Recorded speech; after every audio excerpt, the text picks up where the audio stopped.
Welcome back to the Shonen Post podcast. This is episode 27, and I'm your host, Yato. Once again, I'm joined by my co host, Knox. Yes, sir. And Traffy a little sick. He got a Mongolian butt throat disease this afternoon, so he won't be joining us. But on this channel, we talk about 9 different weekly manga that you should be reading. Those manga include Centuria, Dandadan, Chainsaw Man, Ranger Reject, even though it's been on break. It's on hiatus right now. Shangri-La Frontier, Gachi Yakuta or Gachi Akata if you're one of them guys. Ooh. Let's see, take a big gulp.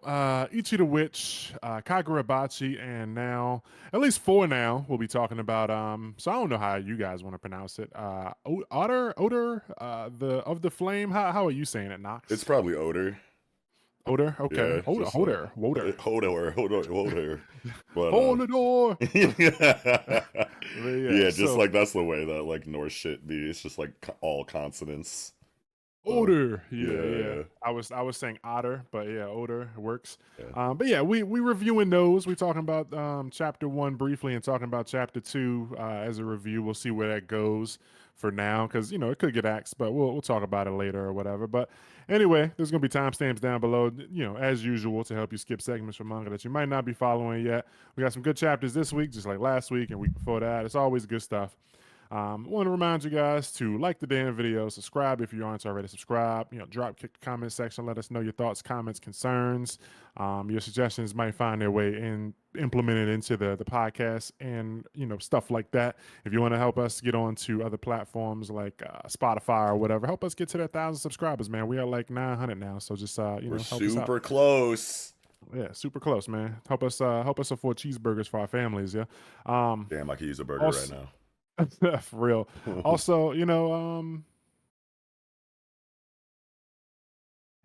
if you know somebody that's reading any of these manga that isn't listening to the podcast, be it annoying fellow friend or whatever, and share it with them. Help them find us. Help them help us. Let's all help each other. We're gonna give you Yes, some convos, some dialogue, and help us out with your viewership and your subscription and all that stuff because it's free. Yeah, help us out, baby. super But free. yeah, but let's all that out the way. Go ahead and jump into it. We starting off with Big Centuria, Yeah. chapter 50 Tres, a chance meeting trois or dos. Twa. Yeah, chance meeting two. uh, Yeah, man. What's your thoughts, player? Dude, second gift is crazy, bro. Crazy. Like, I didn't even think of that possibility, like, at all. Yeah, and like I guess it is. We're 53 chapters in now, so I guess this is like the kind of like time to start seeing things like that. I still feel like Centuria is very new, even though it hasn't like taken any breaks. It's taken like one or two breaks, but I still feel like it's like way newer. Like I still kind of feel like it's only been like 20 or 30 chapters, but we're officially past a year now with 53. Yeah, So that's it's like crazy. I always these like kind of forget to put it into developments. weeks. And like, yeah, literally Yeah, 1 week past a year or whatever. Or wait, no, you said yeah. it took a couple breaks. Well, yeah, still. It took like one or two breaks, and Yeah, like I then just never think about like the 52 chapter mark as like 1 year of serialization. I always forget that. yeah. So it's like Damn. after a year, it's like okay, I can understand, starting to see different like plot developments and things like secret weapons and oh no, I never thought about like the possibility of having two gifts. So now Yeah. it's like, oh, is somebody gonna have three? Is somebody gonna just Right. be a gift? Is somebody just gonna be a gift slot machine? We just Julian gonna fight a nigga with a roulette with 6 gifts on it or some shit? What's gonna happen in the future now? Yeah, no, seriously, because if they introduce a second one, you're totally right. It's like what's stopping them from when bigger threats come later in the series from being like, I have seven. Like, it's like Yeah, it's I like, am the oh, gift okay. master. Yeah, like that can get like kind of like eye rolly, like, after a while, but like I trust Toru to Yeah, yeah. to handle it properly. He seems to like really It could. care about like, checks and balances and like caveat disadvantage and like things don't tend to get too broken without there being like a significant setback that gets writing focused on it to like make it feel Yeah. a lot better. So I can't see something like that running away from him, honestly. But It's definitely easy though. I could definitely see like a character like just every time like they get punched in the face and it's like, oh yeah, that should kill him. And it's like, no, my gift, the fucking face block ability gift. and now I got like the fireball gift and the fucking levitation gift. Like they just got a bunch of abilities and shit. But Right. yeah, hopefully, like you said, he won't let it get away from him. But Yeah. What I think yeah, is super man. interesting about this chapter though is that Lucas here uh is kind of like conflicted in his mind about what to kind of do here. You know what I mean? Because Yeah, you have the looming threat above. He explains like kind of like how the shield works to a certain degree, and he's like, you know what? Um, I'm about to just grab Shorty and bounce and leave the other two to just like die. And it's like, oh, that's not very homey of you, my nigga. yeah, Like, you know, so it's kind of harkening back to our original suspicions about him. You know what I mean? And like where his kind of moral compass points when it comes to literally everything involved in the situation, as far as like the friends that he's made since he's run into Julian, and like now his mission that's kind of like been revealed in like the last like 5 or 6 chapters or whatever, and how he wants to like kill the king using Diana in some kind of way or whatever. So it's like, okay, so you actually are thinking about it. Like you are willing to say like fuck these other people for the sake of your mission, which is like yeah, super sketchy and kind of like backstabby to a certain degree. But then he also like later on in that same thought is like, but Julian would be kind of pissed about that, so I kind of don't want to do that.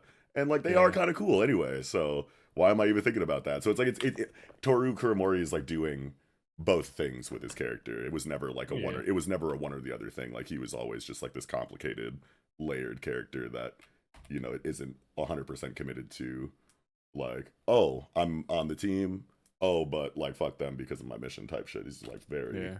yeah, it's a It's a combo. nice little morality seesaw for the character Yeah, or yeah, whatever. yeah, And it's like he definitely could if his life was in danger, he'd probably just scoop her up. But like you said, he's like, these guys are kind of cool, and there's no need to really do that. Plus, he probably like at the end of the day is like worried about like Julian also coming back for him because he knows Julian is like a bad nigga, yeah. So it's yeah, like fucking like doing that, betraying Julian and like running off with like his sister basically would be just more trouble than it's worth probably because Julia is gonna come for him. It's like it's just a lot. Like he's got to have allies. This is not a like his goal is not one that he's just gonna be able to achieve by himself and like with a little girl. Like he's gotta have some allies in this. true, true. Um, Interesting that I mean I never even thought about it, but like he says, and our mothers may be different, but Lacrima's still my little sister or some Yeah, I bullshit. didn't think about that either, but it's like, duh. Yeah.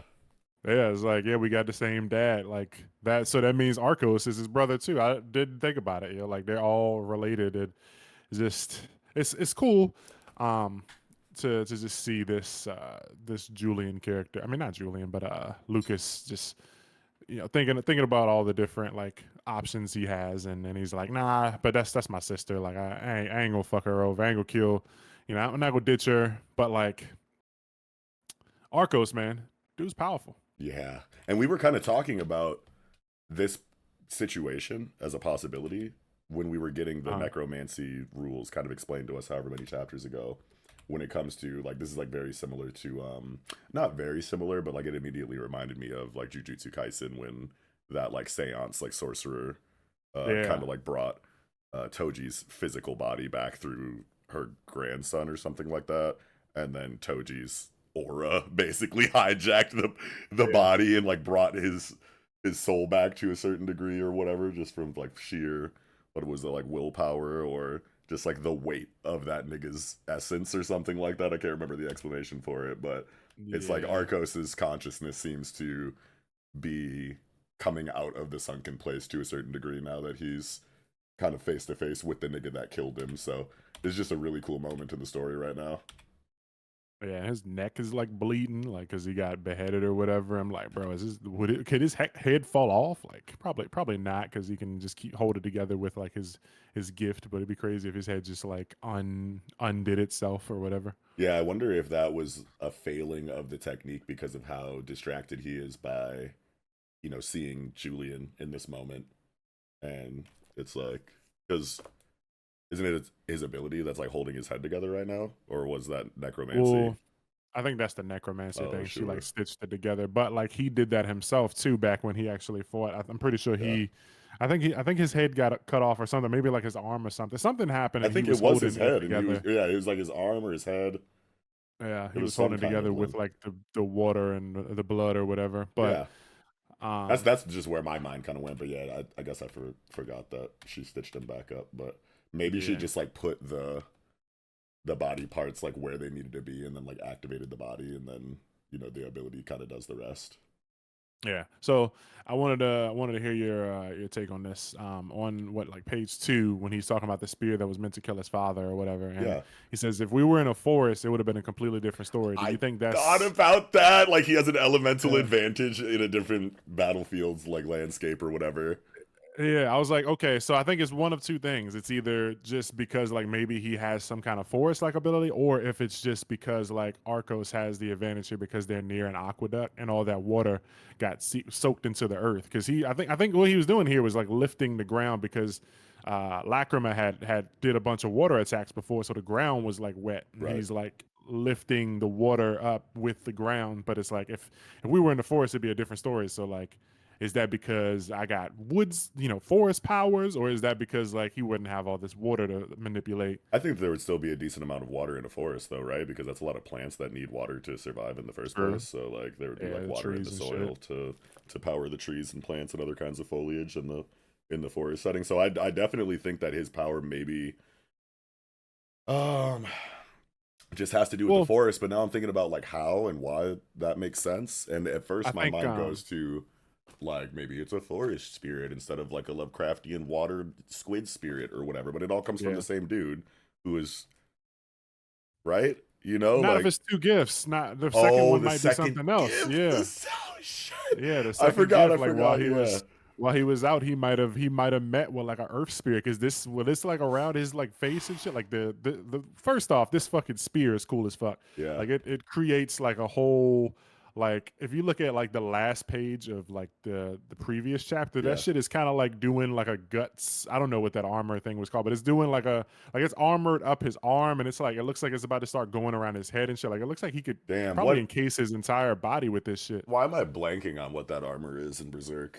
Um, what it's called now that you said that. Anyway, this reminded me of Jagan more than Berserk. Okay, If yeah, you I ever, got that too. if you ever read Jagan, yeah.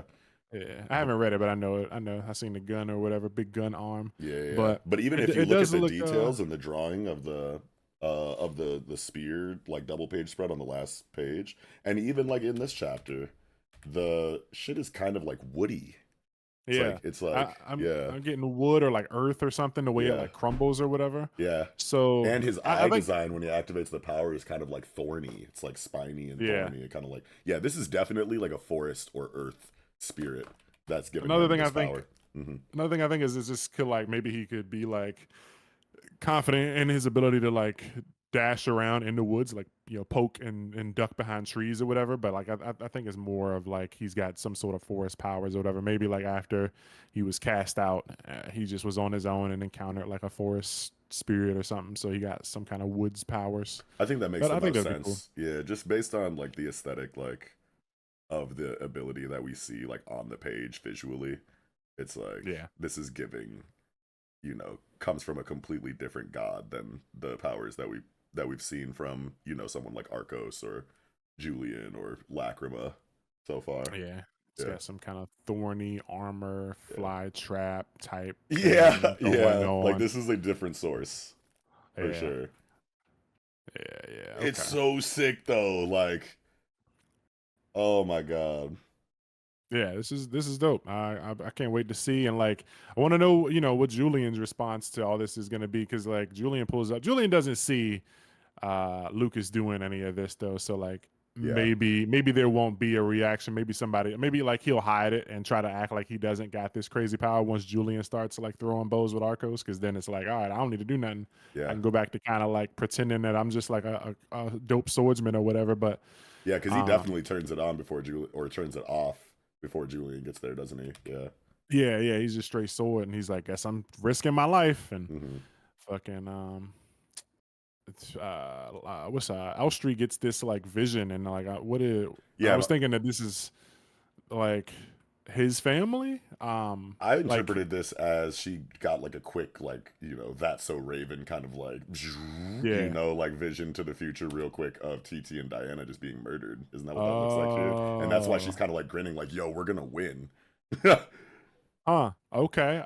I was thinking that yeah, because her thing was always seeing the future. I know, because my thought was that she saw, um Lucas's past, and she realized who he was, maybe. But like Oh, nothing that has been said so far would imply that she can see the past. So it makes more sense that she's like, because she's grinning. right. But like you said, so it makes sense that she's like seeing a future where they win. But like, I guess things like Julian, there's anomalies. Like you can see the future, but like there are characters and forces that like can operate outside of like stuff like future sight. And so Julian showing up, it like she sees the future, thinks it's set in stone, but Julian pulls up and is like, okay, so like you're probably not gonna get that future that you saw. Right.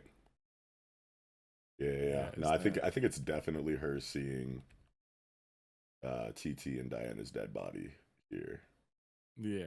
Yeah, that has to be what it is because she's got the headband. It's a smaller girl in her arms that she looks to be protecting. But why the it looks kind of like it's like changing the channel on like an old bubble butt TV type shit Yeah, going on. doesn't it?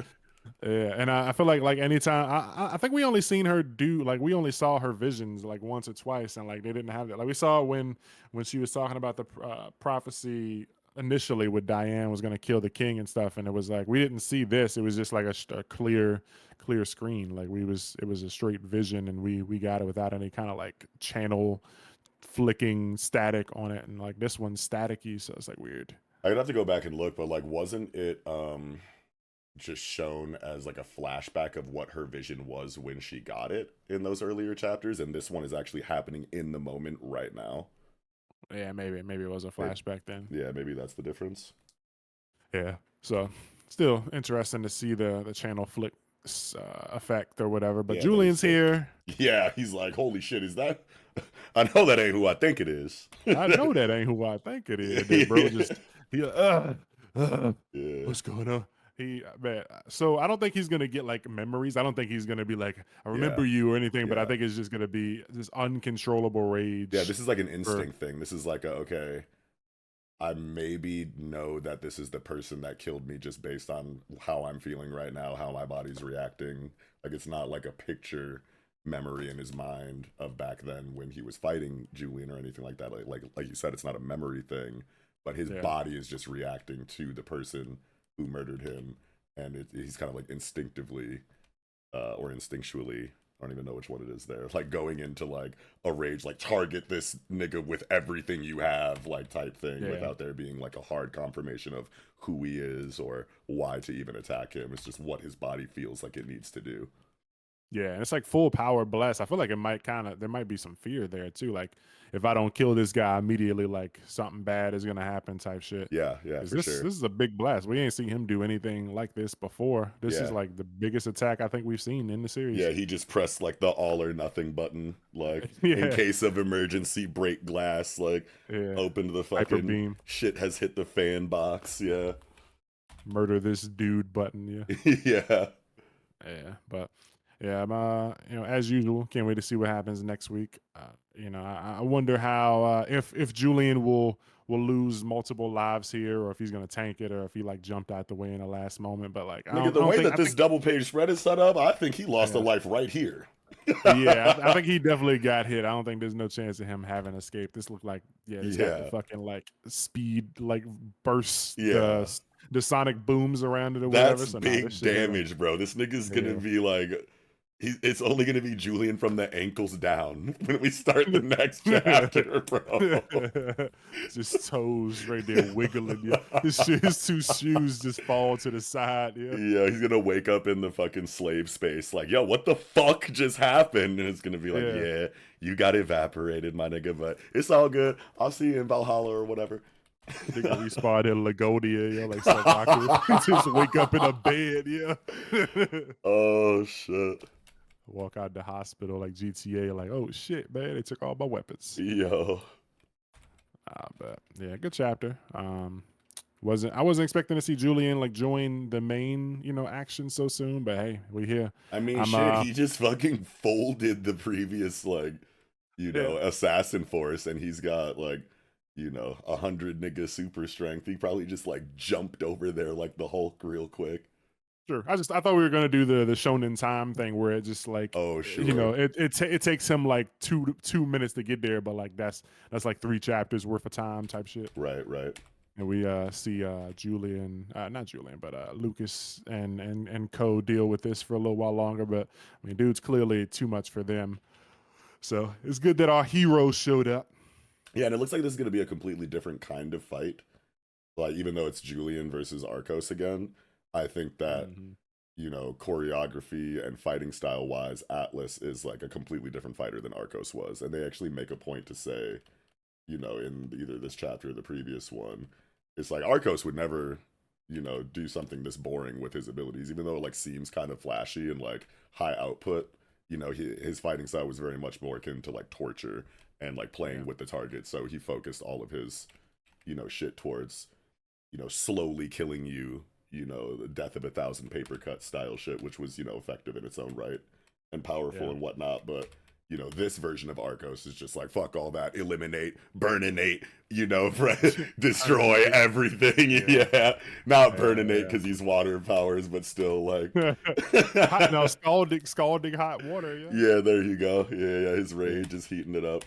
But Yeah. yeah, no, this is gonna be a completely different fight, which I'm excited to kind of think about because I don't know, you've made comments before about how like it's like, oh man, Maki fucking fought Nalia, Oh yeah. and then her next fight was Nalia 2.0. I as soon as you, I was about to say as soon as you finish, yo, like I need after this, please, bro, just please, for I beg of thee, give me a fire elemental, yo, make this nigga fight like an air spirit or something, like no Yeah, more water. I don't, right. we don't need no more H2O for like another 30 chapters, bro. Yeah, I No mean, water. shit. You should be excited for that possibility, considering the conversation we had about the Lucas power source potential. So I Yeah, think we might actually see a little bit more diversity in the and like the assassin force had like really different and cool powers too. But as far as like big one-on-one fights for the series, like yeah. yeah, Fights that matter, yeah, yeah, they're we all should water. move away. We should move away from water for a little bit. I agree.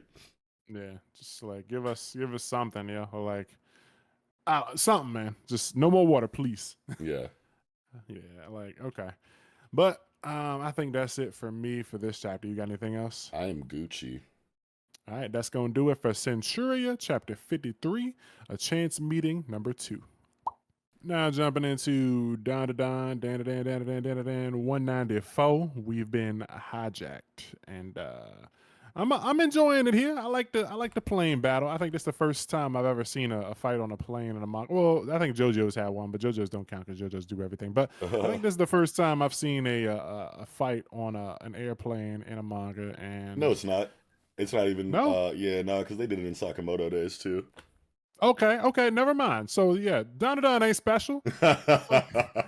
I'm like trying to think of like more examples because I swear I've seen the situation a few times in manga, maybe even, but it The is a hell with lot. it. It is a lot fewer and farther between than like trains or something like that, obviously. Yeah, But yeah, no, I fucking love the plane fight, man. It's something about like the plane. Maybe it's just because I'm afraid of flying to a certain degree, but yeah, like the tension is like through the roof in a fight scene with yeah. innocent bystanders on a plane. Like I don't know, like I just picture myself in a situation where niggas are really scrapping for real while I'm already like, is this plane gonna land safe? Like and now y'all are boxing. Like I just like holding my breath throughout the fight, and the choreography is like really intense and impactful too. So I'm just like, Yeah. I'm like calling for the fucking sheriff or whatever. I'm like, please stop these niggas and get me my Biscoff cookies.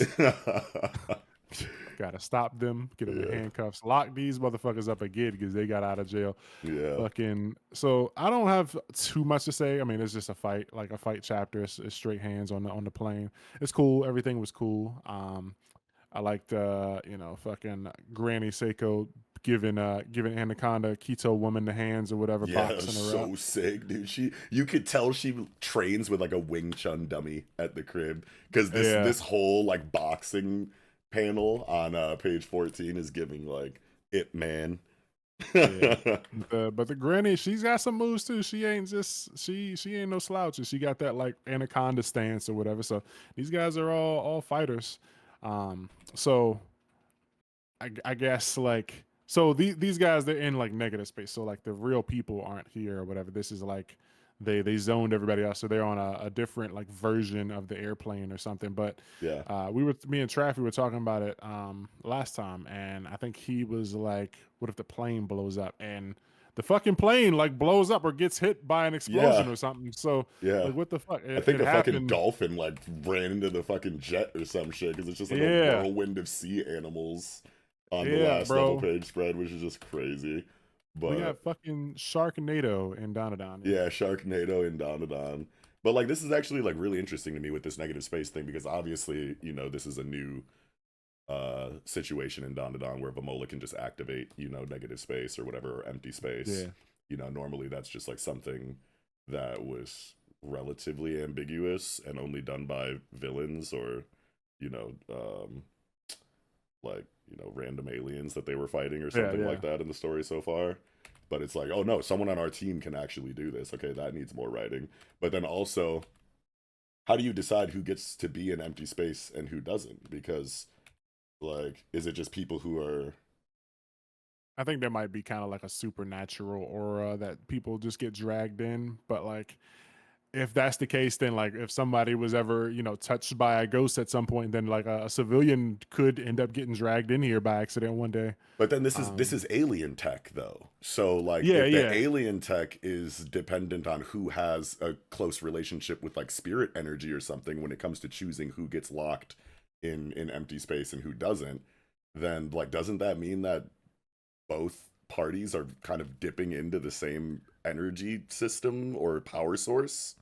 maybe not yokai, maybe more of like a nin thing. Like if you've been awakened to some sort of supernatural element, then you get dragged in. But it could be a targeted thing. Right, but what Um, would the supernatural have to do with like alien technology that's doing this? Like why is it dependent on, your relationship with a completely different concept mm, of fantasy or whatever, basically? I Because like don't if the aliens have technology and the yokai have spirit energy, supernatural stuff versus science basically. technology. Yeah, Yeah, you know what I mean? Like, why is one dependent on the other unless it's all the same thing and, both cultures just like interpret it and manipulate it differently?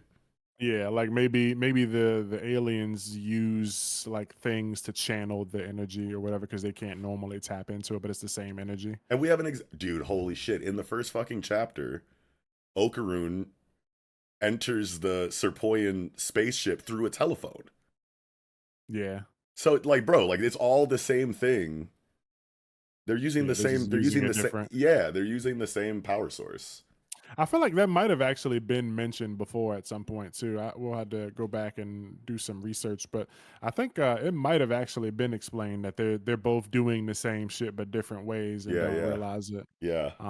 But I don't know. Like it could be a residual thing, like using coming in contact with these alien backpacks and batteries, kind of like the energy fucking floats off you. But it could just be a targeted thing. Yeah. But in that case, it's like that's a big deal to like if all your friends are in a building and to unless you can just unless like Vamola can feel where they are or like her suit gives her like wall hacks and she can be like, oh yeah, he's over there, I'm gonna put him in fucking awesome space or whatever it's called. And I Hmm. don't know, there definitely needs to be some explanation, but for now I'm just gonna say shit. Yeah.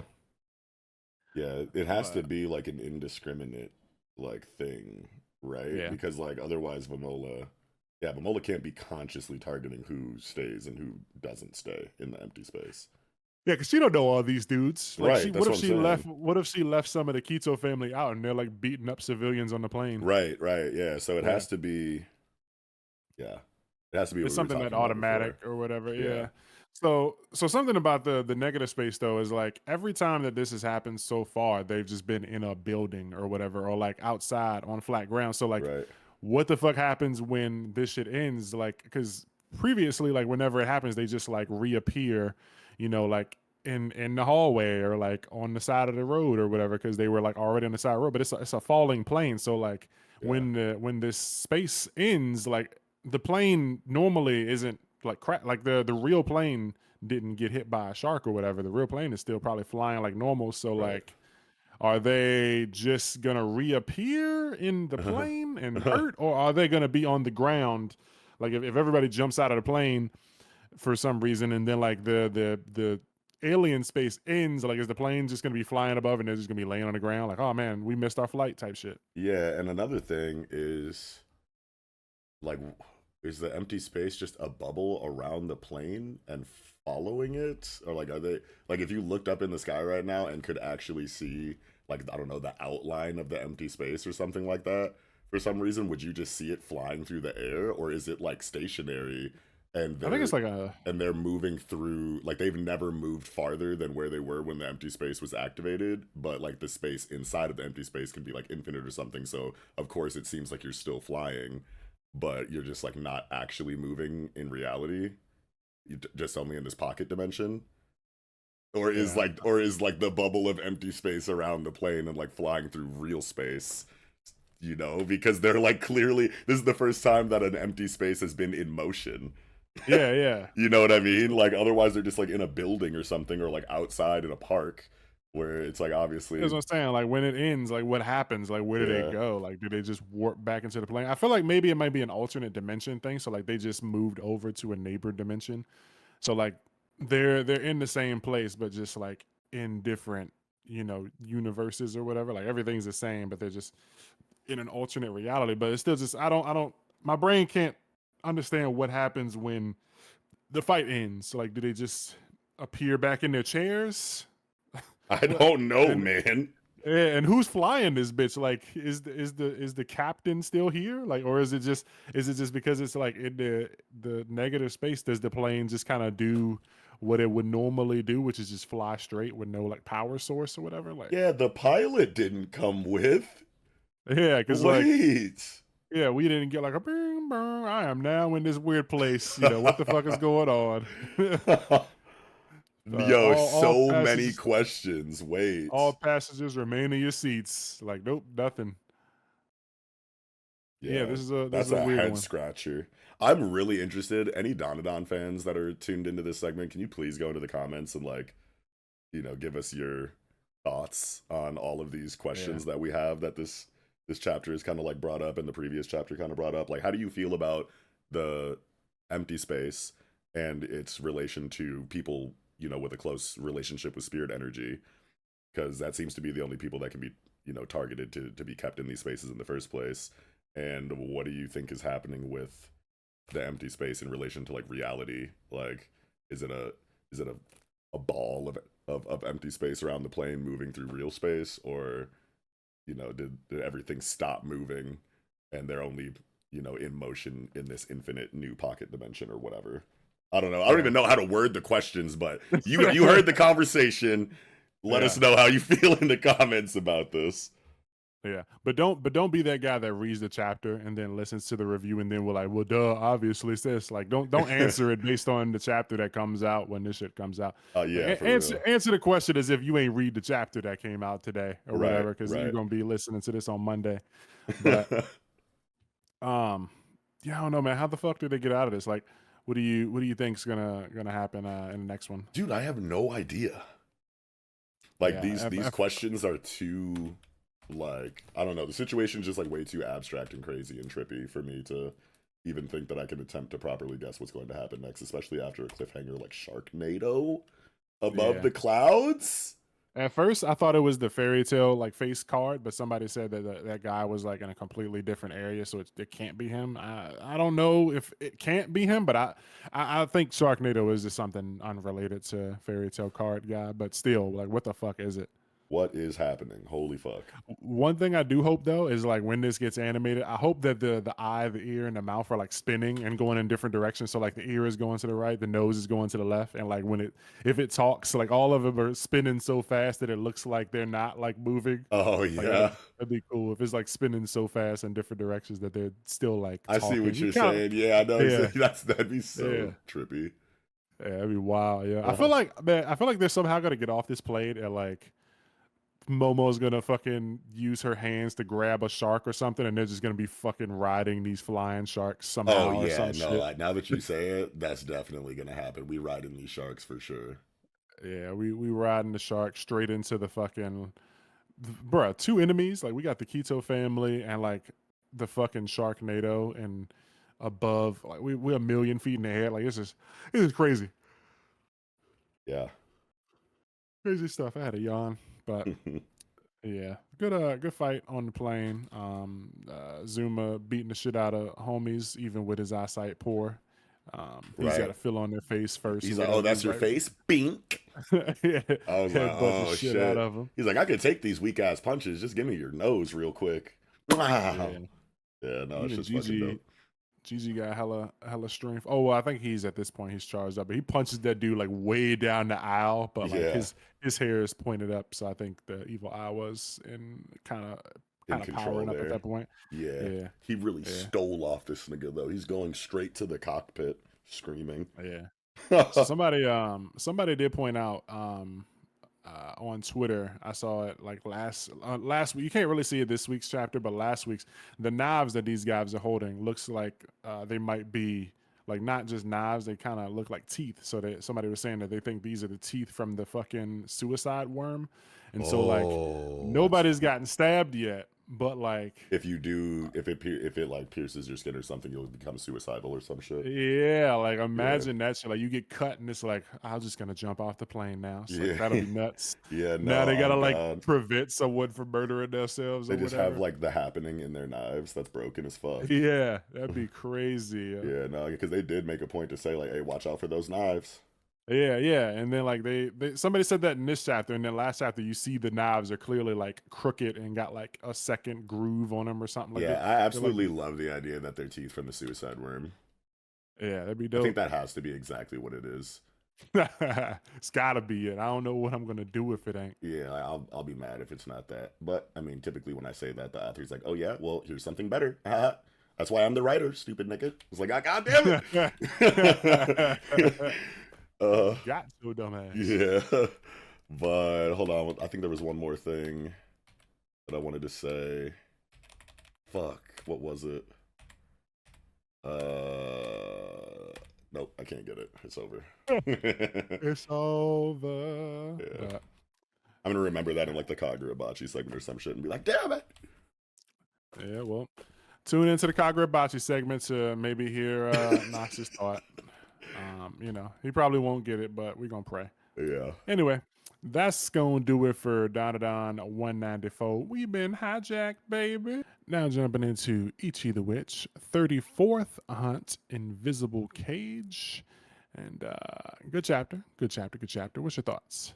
I really like the situation in Ichi the Witch right now with them kind of being shackled together throughout this trial and forced to kind of tussle with each other. I think this is the most we've ever seen Ichi's fighting style in like a purely physical way, at least Yeah, like, or whatever. Like we've seen him be on his hunter shit in previous conflicts, but it's only like ever just for like a moment because, he's a very hide in the bushes until his moment and go for the kill and the fight is over kind of dude. But in this situation, he actually has to box and not try to kill the opponent. So we're, right. we're getting a lot of really cool choreography for Ichi here. Agreed. Very cool. It's always, they always say it's like harder to capture someone than it is to kill someone Right. because, I mean, you could just chop their head off. You could just stab them in the face if you wanted to kill them. But Yeah. All yeah, I of like those this. same techniques shine through in the fight. You know what I mean? So Yeah, there's like a consistency in how he fights, whether it's drawn out or, a sneak attack, one shot, instant kill. And it's just cool to see that consistency in the art. yeah. These kinds of fights are always cool. Anyway, it reminded me of like the knife edge death fight, whatever. Shu and With Yusuke in the Dark True and Tournament. Yusuke. Yeah. Yeah, it reminded me of that, and it reminded me of Magna versus Dante or whatever when they're like chained together. Even though, like, I think this fight does it better because like Goku Raku at least uses the chain. Like there's a point where Ichi like stabs him in the back and he like tosses him down or whatever with the chain, and then Ichi like spins on the he like does some rolls on the ground, tumbles or whatever, and then like catches himself. So it's like Yeah. some cool stuff is being done with the chain. It Like reminds me a nobody's lot like of Hisoka versus Gon in Heaven's Arena when after he applied the bungee gum to him and he yeah. was like kind of like yoinking him around the battlefield and shit. Yeah, that stuff is dope. Like use the chain. Like no, so far there's been like no attempt at like choking him out or anything, but like I could see it happening if Right. it gets there. But but this is cool. And I was about to call him Yusuke. Ichi doing the stabby stabs and putting all the like spider marks on him or whatever, so that he can web him up. When the chapter, when it got to that point where he had all the webs coming out of him, I was like, wow, I didn't even realize. Like I remember reading the chapter title, Yeah. and the title was what is it? Go back, Invisible Cage. And Yeah. so I was just thinking that like just because these two guys are kind of chained together, that it kind of like that's the cage. Like we can't escape each other. We only have like this amount of like room to fight each other. So it's basically being in like a cage or whatever. Yeah. But he put him in a cage with the Ariados or whatever. What is it called? Ariande. Yeah, Ariande Ariad Grande. Ariadne. Yeah, And it's yeah, like it's really cool to think about the possibility that the creative team kind of, you know, has that idea in their mind too. It's like, okay, if we title this Invisible Cage, people might think that the invisible cage is what you just said, but it really has a second meaning here that you won't yeah, know until the climax, the climax of the chapter or whatever, when it's kind of like revealed why Ichi is stabbing him in such a specific way. And I thought that in my head too. I was like, okay, Ichi is like deliberately stabbing him in a way that's like shown in the art to be setting something up. I had no idea what it was going to be, but I could just tell in the art. I was like, okay, he's doing this way for a reason. I did not know it was going to be the spider webs.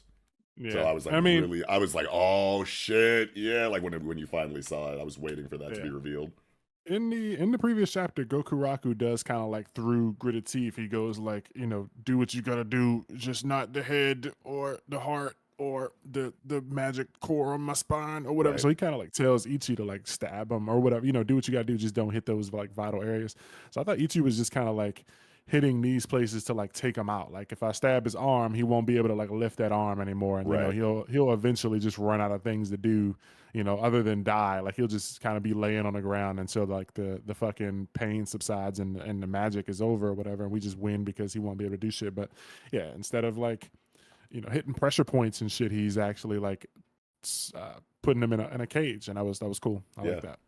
Yeah, the question that I kind of had going through this chapter is like when he's in this rage state, he's not really activating his magic tools, is he? Cuz like when we see him use his gauntlets and shit in previous conflicts, like he like kisses the ring or some shit and says like synchro rate, and then a certain percentage or something, and then he gets certain output from the magical items that he's kind of embedded into himself or whatever. But this is just like blind rage haymakers. You know what I mean? So it's like Yeah, if he's not actually activating that shit and this is just brute strength from a human, like this is insane shockwaves when he grabs him and punches him like on yeah. page 9 or whatever. I'm like, yo, how strong is this nigga without the magic boost if he's not? But he has to be activating the gauntlet still, right? Like this has to be. He's Maybe not just that strong, is he?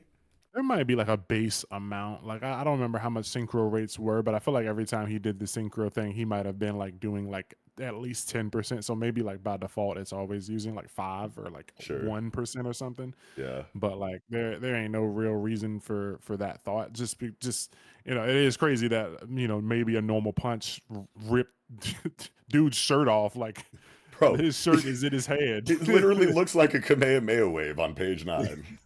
Yeah, yeah. Like he punched the shit out of like that shirt, I guess. Like that was a big burst. That's what I'm saying. Like, it's like One Punch Man socked this nigga, bro. Yeah, yeah. We like don't see the shirt anywhere else. It's just that shred left. Like Ichi's on the ground in his like fucking, his whatever, what is this called? A fucking overalls or whatever. Like he's Yeah. just got regular clothes. I like this too, by the way. Like be cool to see Ichi like walking around in this more often. So you want this nigga to When have he's less not. clothes? No, I'm kidding. Nah, nah. Speaking of it, when Goku Raku bites him on the shoulder, I said, "Oh, you already know that fan base. Them the people Oh on that side, yeah. they're gonna start shipping you. No, dude, that is all it takes, huh?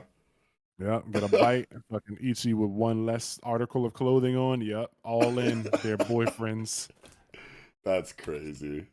It's gonna happen. Yeah, I Yeah. wouldn't be surprised now if there's already like The fan fucking art yaoi is fan art. coming. Yeah, Yeah. yeah, it already exists. I'm sure. Yeah, but No. But yeah, it's just cool. I like the chapter a lot, and I like the start where he's like hopping. Like at first I was like, "What's going on?" He's doing the tup tup. He's like jumping in place or whatever before he starts like going at him. It's just cool. Yeah, it reminds me of fuck, dude. Did you ever read Kengan Ashura? No, but I've seen it. You know, Yeah, it's in a lot of the like combat. the main character. That was like a character visual detail in Kengan Ashura. Like whenever Tokita Oma was about to go into a fight in a tournament or something like that, he would kind of like hop on his feet. I feel like a lot of characters Yeah, in manga have done this. I can't really think of any other examples or whatever, but it seems pretty sure it's been relatively in. common. Yeah, Yeah, pretty sure I've seen it in like Dragon Ball several times. And yeah, it's in like whenever like two people are about to like hand to hand fight somebody does it. Not all the time, but it's pretty common. yeah. But it's just cool, you know, because Ichi's a hunter, so it's like to see Ichi kind of square up and then go like at him like this is cool. Yeah, and I love how like even though the situation is very stressful and this is someone that you kind of shown that you care about and there's a lot on the line and the dude that you're fighting that's kind of your homeboy now is experiencing extreme pain and duress and you're forced to fight him. Ichi's expressions never leave the focused locked in hunter kind of vibe in his facial expressions. Like some stories might have handled this in a certain way where you know his face would show like oh my god, this is really hard to do, like I can't believe I'm Yeah, fighting my homeboy, like what am I supposed to do here, like I can't handle this, like yeah. What if I really hurt him? yeah, like there would be like some kind of dread, or sadness or panic, or anxiety in the facial expressions of especially like a main character in a battle shonen or whatever. They're typically like altruistic, don't want Yeah, anyone to get hurt like ever, but like Ichi's just always on business. yeah. Always locked in. Like Yeah, he knows like he's gotta hit these points. This is his mission. Like he is a hunter. He's yeah, not. You know, it's nothing personal, and I feel like Ichi. I feel like Ichi's probably not gonna apologize when it's over either. He's not gonna be like, "Sorry, I stabbed you so hard." Like maybe Goku Raku might be like, "You probably could have like not cut me so hard or so yeah. deep here." And Ichi might go like, "Oh, Yeah, or it'll be don't or whatever." comedy. Like he'll be drawn in Yeah, like the funny chibi style. Like, sorry, I stabbed yeah, you in your liver, bro. yeah. But it won't be no like he won't come to him in the hospital and be like, "Sorry, I cut you up so much" or whatever while he's recovering. It's Right, like, "No, yeah. that's the game, bro. You know Yeah. what it is." They're gonna come out of this, he's gonna be like, damn, we did it. We're so tight. Moving Yeah, on. yeah, yeah. Let's go. Like, next time, fucking warn me or something. I don't know. Yeah. It's gonna be tough boy stuff. But yeah, cool chapter. What is it? Joyous Sorrow was the magic name. Yeah, something Is like that that. the? I think that's the name of it. Yeah, I can't wait to see it get its shit. Like how I wonder how long this battle's gonna go. It might this part might end next week. With Goku Raku kind of snapping out of it, but well, not snapping out of it, but like, excuse me, excuse me, damn, Uh-oh. getting over whatever's going on, and he's seeing his sister and shit. If yeah, I don't know. I still want the chapter to, not the chapter, but the arc to be a little longer. Yeah. Um, but like we might be wrapping up this arc soon I unless could see the that. magic is like no, I refuse after like they win the trial and it like starts being a dick and like does something else, maybe runs away or something. I don't know. I wonder if later trials will have like different phases to it too. You know what I mean? Where it's like I don't even know why it would work that way, but I'm just like picturing like, Dark Souls bosses or like whatever kind of, situation where it's like, okay, you cleared the first level of the trial. Now you Yeah, have to do this in the you'd be second like part or something. wait, that was too easy. Yeah. Now do it while hopping on one leg or some shit. Yeah. Yeah, I can see it. Yeah. I forgot that like Ichi was like, I mean, we knew Ichi was dripped out, but like the designs on like his pockets or like pants leg or whatever, that was cool. We never do Yeah. we like what's going on here? Like when he's We under might it. have seen that like when he oh no, because he transforms into a completely different gear when he invokes Uroro. Um Yeah, but like when he slides under Goku Raku's leg, you can yeah, see like designs on his pants, but like his shirt doesn't cover that part of his pants, so it's weird. Maybe it's right. just like a lighting thing, because like if you look through, it's visible sometimes, but then it's not on other times. So I don't know. I just think it's really cool that a part of his body that's normally covered up by the rest of his design gets revealed to like have really high detail or just like a cool, design to it when the jacket finally comes off to reveal it. That's just really cool to me. Yeah, gives his clothing some agency. He's not just Yeah. wearing fucking. It's not just like a fucking shirt over and nothing under there. Just phantasm, Yeah. whatever. He's actually got like cool designs under that Yeah, shit. so I Yeah, wonder what's going on there then. That's like a hip window in the pants, but it's like revealing because you're right, that's not the shirt. Like he's not wearing a tall tee button up with fucking yeah. designs like past the hips. That doesn't make any fucking sense. So is that like, pants or like leggings underneath the pants Well, that you can he's kind of wearing? see it. You can kind of see it on 6, when he still got the shirt on. But then, like, if you look at 5, like you can see it in that bottom panel, but not in the middle panel. And then, like on 4, you Oh can yeah, kind yeah, yeah. of You see can it. kind of see it coming through the yeah. You kind of see it on 4, but it looks like the shirt might be covering it or something. I don't know. It's hard to tell. But like, I feel like I've never noticed that. You can't see anything like that on 3. Yeah. Yeah, no, that's really fucking cool actually. Like just like that attention to detail, like it kind of gives a little bit of verisimilitude to everything with like that just being a hidden detail that you kind of have to squint for, you know what I mean? And then Yeah, he takes the jacket off and it's like, "Oh, that was always a thing," and you can actually see it in previous art too. If you yeah. go back and look at it, that's tight. That's a really cool Yeah, it's like a continuity design that's thing. like Yeah. covered up halfway or whatever. But it's cool. Like I never, if I've seen it before, I never like focused on it, and it's just like it's a, not just a plain design. There's like a bunch of things going on here with this leg design or whatever. Yeah, I like that. Yeah, but where's the scars? I forgot. Where is she? Just watching? Oh no, she's She dealing got to with go fight the. the taper. Yeah, she's dealing with Musharna or whatever. So yeah, Wait, we still got some Musharna, stuff. isn't it That's yeah, Musharna is a Pokemon that looks just like Oh, yeah, it's that's like that's past my time by yeah, quite a few yeah. generations, I would assume. It's like Gen 5. It's a dream Pokemon. It, like puts people to sleep and does Dream Eater or some shit. Yeah, I think I Um, stopped around like Gen 3 or 4 actually, so that checks out. yeah, but yeah, that was a chapter. It was a good one, and I mean, Ichi the Witch has been good. I can't believe we're on 34 now. So yeah, 34 chapters in. I feel like we've been in this arc since like 21 or 22, somewhere in the 20s definitely, but Hmm. like 2024-ish. So it's been about 10, 15 chapters. I'm thinking we probably got like 3 to 5 more, but I would like, I don't think this is going to be a very long arc. This isn't, like when I say I want a long arc, I mean I want one that's like 30 chapters, like a Shibuya type of deal. um, this I don't think this is that. This is just like medium, small, small, medium size arc. So maybe we'll get a big arc next or something. I don't know, but Yeah. I'm not disappointed. This seems like the This was good first stuff. like really significant, like impactful, Yeah, like arc or whatever, but it's not like the first big arc, you know what I mean? It's not like a Shibuya incident or like a doll festival tier arc or yeah. whatever. It's the But biggest so far. yeah, Um, but then that follows up with like the next biggest I think is the World Hater, and then Hisame Magic or whatever. yeah. The shark arc. Shark arc. Yeah, but I think that's all I got for this chapter. You got anything else? Yeah, I think I'm good.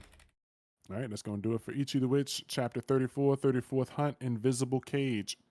Now, jumping into what might be the newest thing that we review for the podcast based on how it goes for the next few weeks. OTR,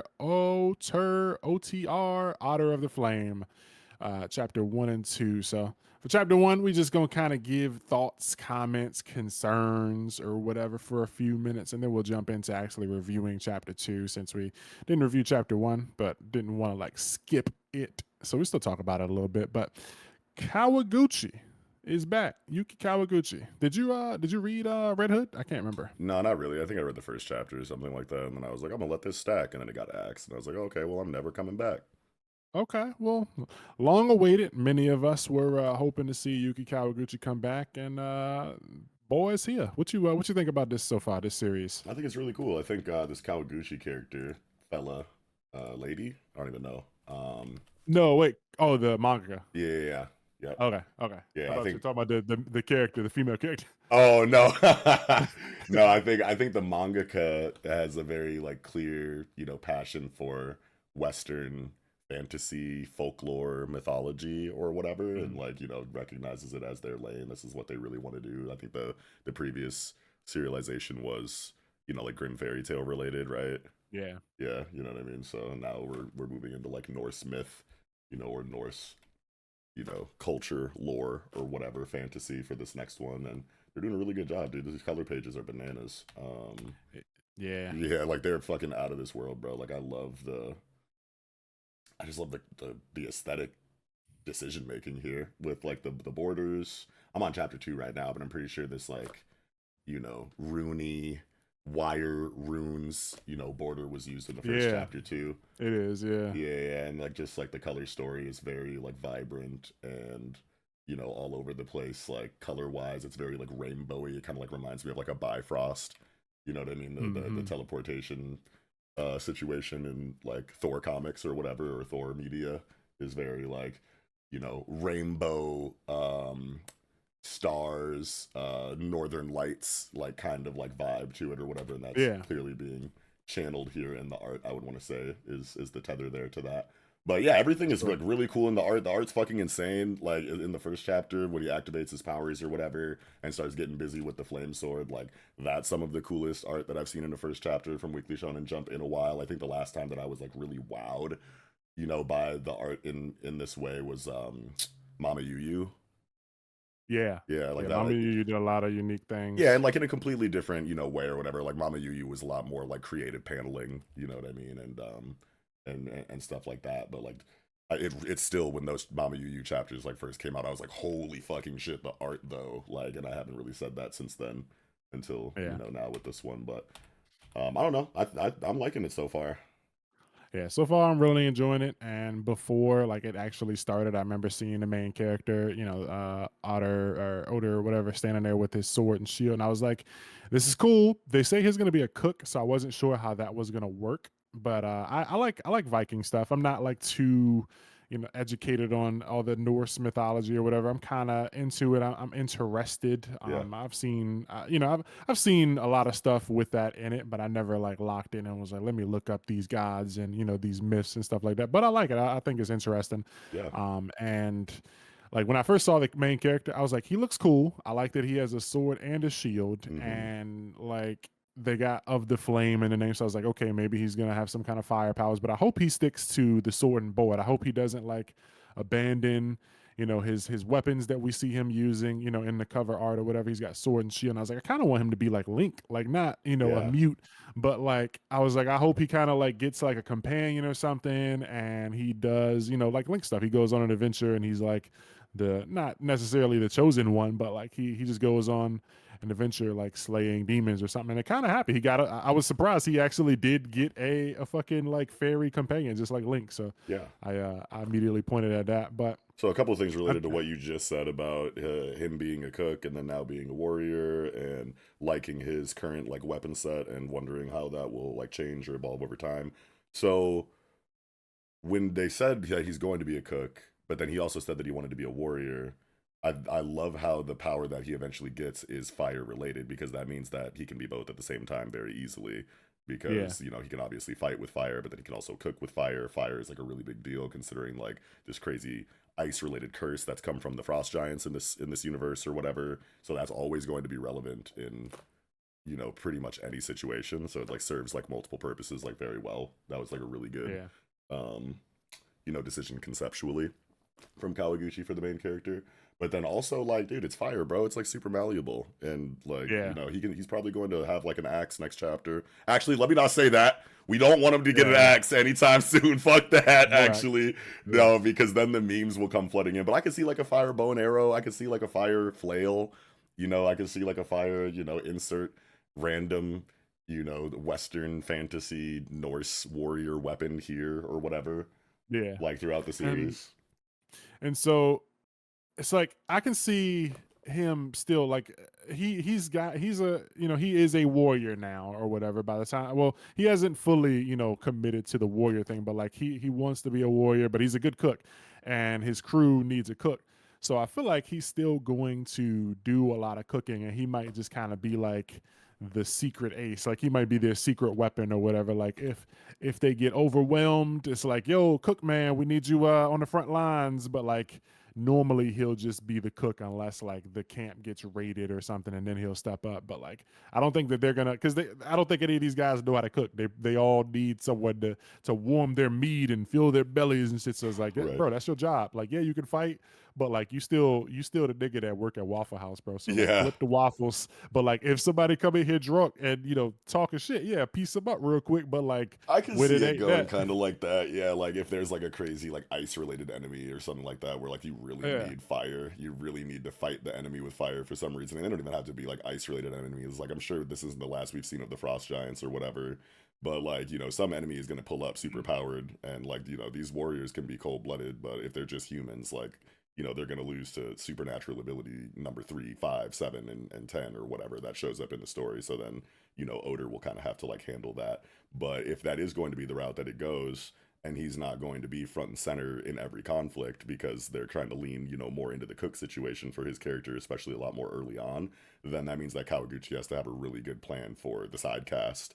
And if they're going to get the spotlight while, Oder isn't using his abilities to fight some supernatural enemy or something, then they're going to have to be really interesting characters too if they're going to be pushing him into the background for one reason or another in conflict. So I'm yeah interested to see what Kawaguchi has for a situation like that if that is the route that it decides to go because I already like hammer wielding big boob chick. So yeah like yeah, so like that to to that's fine, yeah.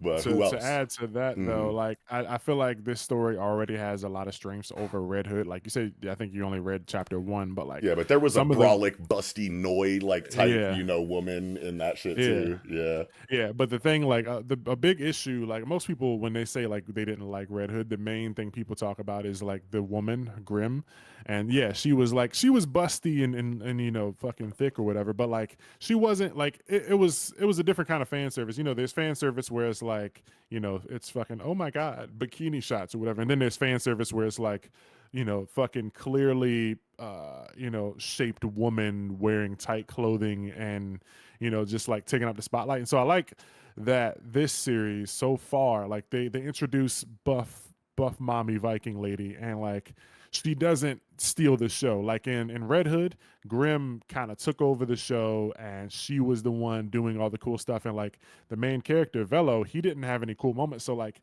the things that like made Red Hood not successful, I think, were Velo wasn't interested. He didn't do anything cool in the first few chapters. And then the setting, like they stayed in his village for like 7 chapters. Grim took up pretty much all of the spotlight, being, an attractive woman, but also like very powerful. Hmm.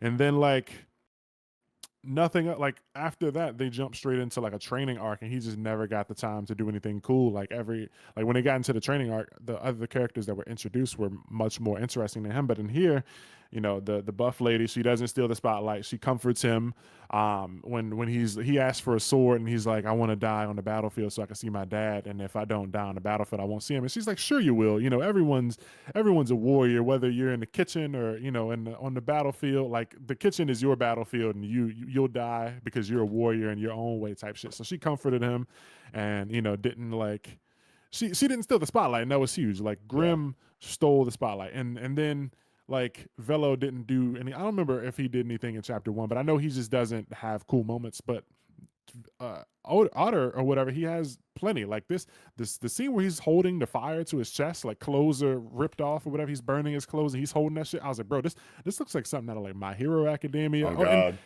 and he was An assistant Kawaguchi was to actually Kohei, right? Yeah. he was an assistant under Kohei and was it Matsui Matsui what's the elusive Assassination Classroom. samurai Yeah, yeah, yeah. yeah You he you was say Matsui, I think. yeah, yeah, he worked under him too. I think both of those was after Red Hood ended, or maybe before. I don't know. History lesson, y'all give it to me in the comments. But yeah, clearly you can see a lot of inspiration here with the art and the scenes like when he's holding the flame, and then the scene when he's holding the sword, the fucking fire beam sword. That Yeah, shit is dude. so cool. It's Like so well that. done. You could probably talk for like 20 minutes just about that, double page spread or series Yeah. of panels in that point in the story or whatever for The like, one where he's holding the sword, that felt like some shit. That right there felt like, I'm 178 chapters into My Hero. Like this is the type yeah. of thing that I would expect to see in a My Hero, but Yeah, like that's like Endeavor 7 art. arcs in. Yeah, Yeah. it's like Yeah. Endeavor, like high difficulty fight art. Yeah, like he's fighting for his life and the life of everyone around him. He's fucking flames are coming off him. The snow, like the fucking effects with the snow falling down and shit. It's all blurry and shit. This is super cool. This is very cool. He chops up the monster. He cuts it into like 8 pieces. Like this is good stuff. Yeah, like Another I thing, turned the page into that one where the beam sword was like out in that first chapter, and like my phone like felt hotter. Like yeah, the art was like so well done that I thought I was like holding fire in my hand for a second. for real. And like it's super cool, the fire stuff. I'm spin back to that, but like another thing I feel like this series does is like so main character gets cool moments. The buff mommy chick doesn't steal the spotlight. Spoiler for chapter 2, we don't stay in the starting village for 7 chapters. And the last thing maybe for now I want to say is that like Red Hood, excuse me, what it did was it hinted at stuff. It like told you that the world had all these like things from the Grimm fairy tales. It told you that there were giants. It told you that there were werewolves. It told you that there were vampires and all this stuff. Hmm. And all we saw was the werewolves. We Yeah, saw, the first arc lasted like 7 chapters or whatever, and we were in the village and it was just werewolves. And then we immediately hopped on a boat and like trained with humans, and we saw no other mystical beasts or anything. But in chapter 1 of this, we got fucking cyclopses, we got yetis, we got undead elf sorcerer motherfucker, we got fucking twin-headed yetis, we got undead. yeah. We got like 10 different like monsters here, and it's just like It's like you we went from like one immediately end of the spectrum from like tell don't show to like the complete like opposite end of the spectrum. Like, well, I'll show you everything then. yeah, like just in case, motherfucker, like y'all can't say, hey, so boss, we got giants, we got fucking mammoths, twin-headed yetis. Like it's hella monsters and designs in this, and I love that shit. Like we see a lot of designs, and then this fucking ice sorcerer dude is cool as fuck. Like Yeah, I guess he's a necromancer, but he's buff as shit. It's like yeah, for the real. fuck. Yo, never see no buff sorcerers. Yo, this dude was huge. So if you remember the 12 episode anime series Junie Tyson.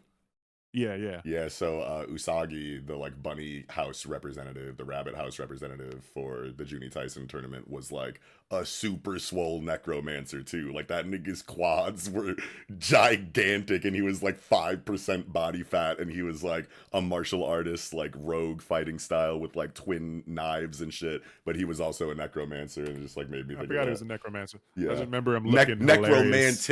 Necromantist is Oh, the term that he uses in the story, which is a really cool like play on words because he's like friends or like in love with all of the corpses that he reanimates, so it's like romance, necromance type shit.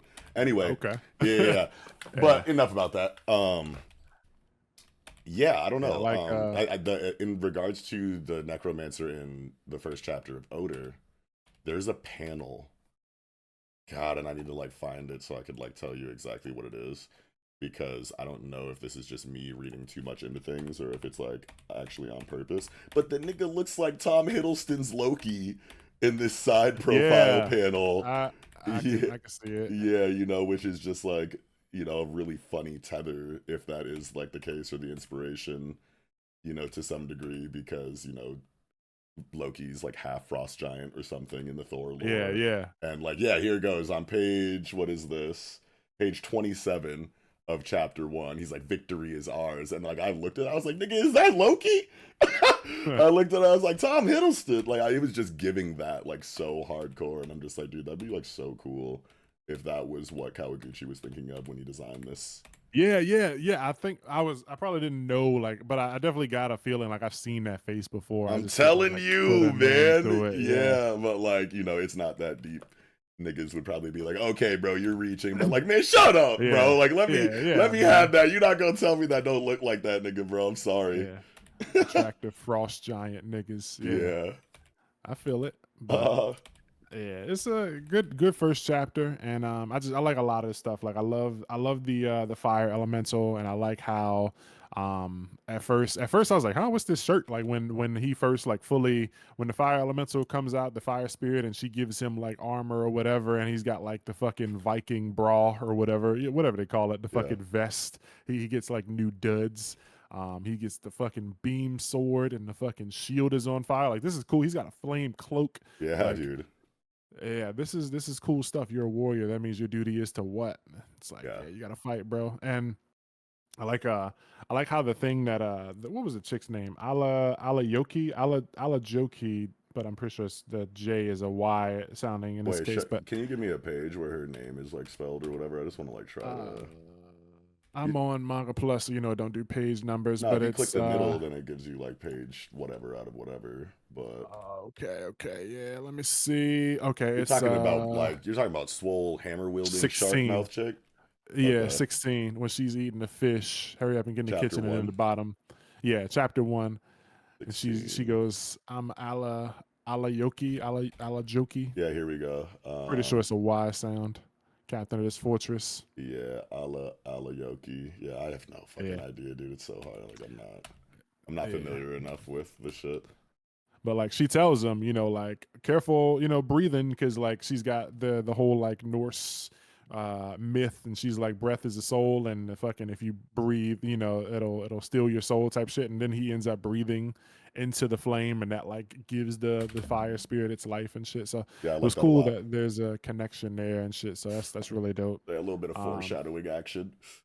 yeah, and then like yeah, the foreshadowing, and then Yeah, it was like a good vehicle for that. It's like, yeah, man, I'm a fucking Norse warrior that's destined for Valhalla. So if since I'm a tryhard in that way, of course I got all of this like, random Norse myth facts that I can apply to yeah, any real situation because I'm just all about this shit. Yeah. yeah, it's really cool. And then I mean, Oda he bodied this fucking this sorcerer nigga. Yo, he cut him in half easy. Yeah. Dude was not expecting to get Dougied on the day, but he got hit with it. Yeah. So just to dovetail off of like what we were just saying about Aliyoki's you know, passion for, Norse myth and how it kind of like ties into what's happening in the current story in a relevant way or whatever. I have like two things that I kind of want to bring up, a positive and like technically a negative, like Okay. on a storytelling level or whatever. So I think it's really cool, and this is gonna like bleed into chapter two a little bit, and I know we're not moving on there, but this is like kind of like an extension of like chapter one, just with what's brought up here in the dialogue here in this example that I'm gonna give. But Aliyoki tells him in chapter two, like, if I was in your place during the last battle from chapter one, I would have laced my body with that fire and charged forward, accepting that I would burn to death. And I think that it's like a really cool thing to explore in a story like this, to where, these warriors that, feel destined for Valhalla, are kind of, not afraid of death and will take like suicidal routes in combat because they're, promised paradise like after the fact anyway, and how that can kind of get Yeah. away from a character or a person, in like a psychological way that means like, dude, you'll probably throw your life away unnecessarily if all you're thinking about is like going out in a blaze of glory and going to Valhalla, and the main character kind of showing that there's value, in living through battles. You know what I mean? It's just like a really cool way to kind of, address that specific aspect of, Norse history or lore Even or like even Viking stuff. even then it kind of had to like he kind of had to think about it too, because like at first when everyone else was down, the main character, he was like, this is great, I can die, and Yeah. by dying I can save my sister, and if you die in war they'll send your family silver coins. But then he like remembers his sister being like, you love those like epic stories so much, but like the guys always die. Like, I Yeah. know you want to be a warrior, but like don't fucking die. I want to hear your tale. Like, Yeah. go become like great and come back and tell me your story, because I rather hear about the your epic tale of fighting as a warrior and coming back to life. So it's like, yeah, Yeah.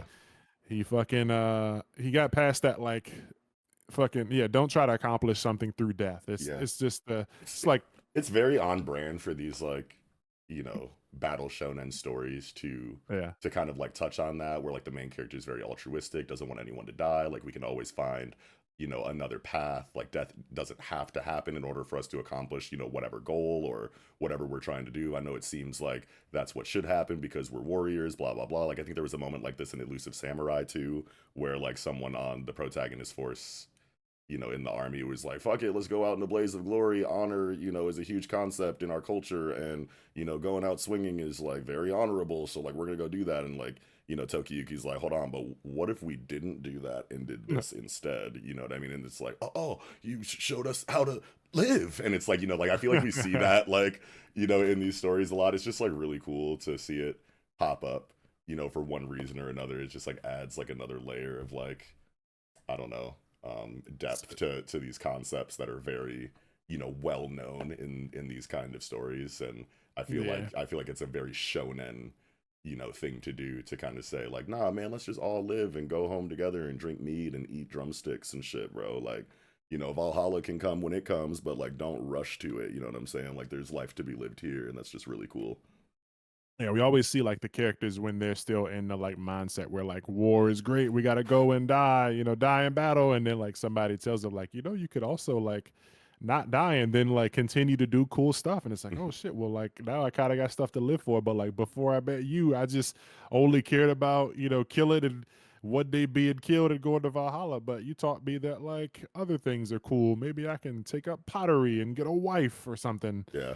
So it's And cool to see them get that, um, see the other side sometimes. yeah, it kind of works as like, I don't know, maybe even also, and I don't know if this is just where my mind's going because I'm like, you know, not very religious or whatever, but like Okay. it kind of like also feels like a subtle, criticism for like any kind of like paradise after death related faiths out there, like not just like mythology, but like current running, religions kind of like have that like, oh, if you're good and you die, you're going to heaven and everything is great there and it's like paradise forever, kind of like takes away the meaning of the life you're living here if you think that the best is yet to come after death. Whereas like it's like, nah, bro, like there's some really tight shit to do here.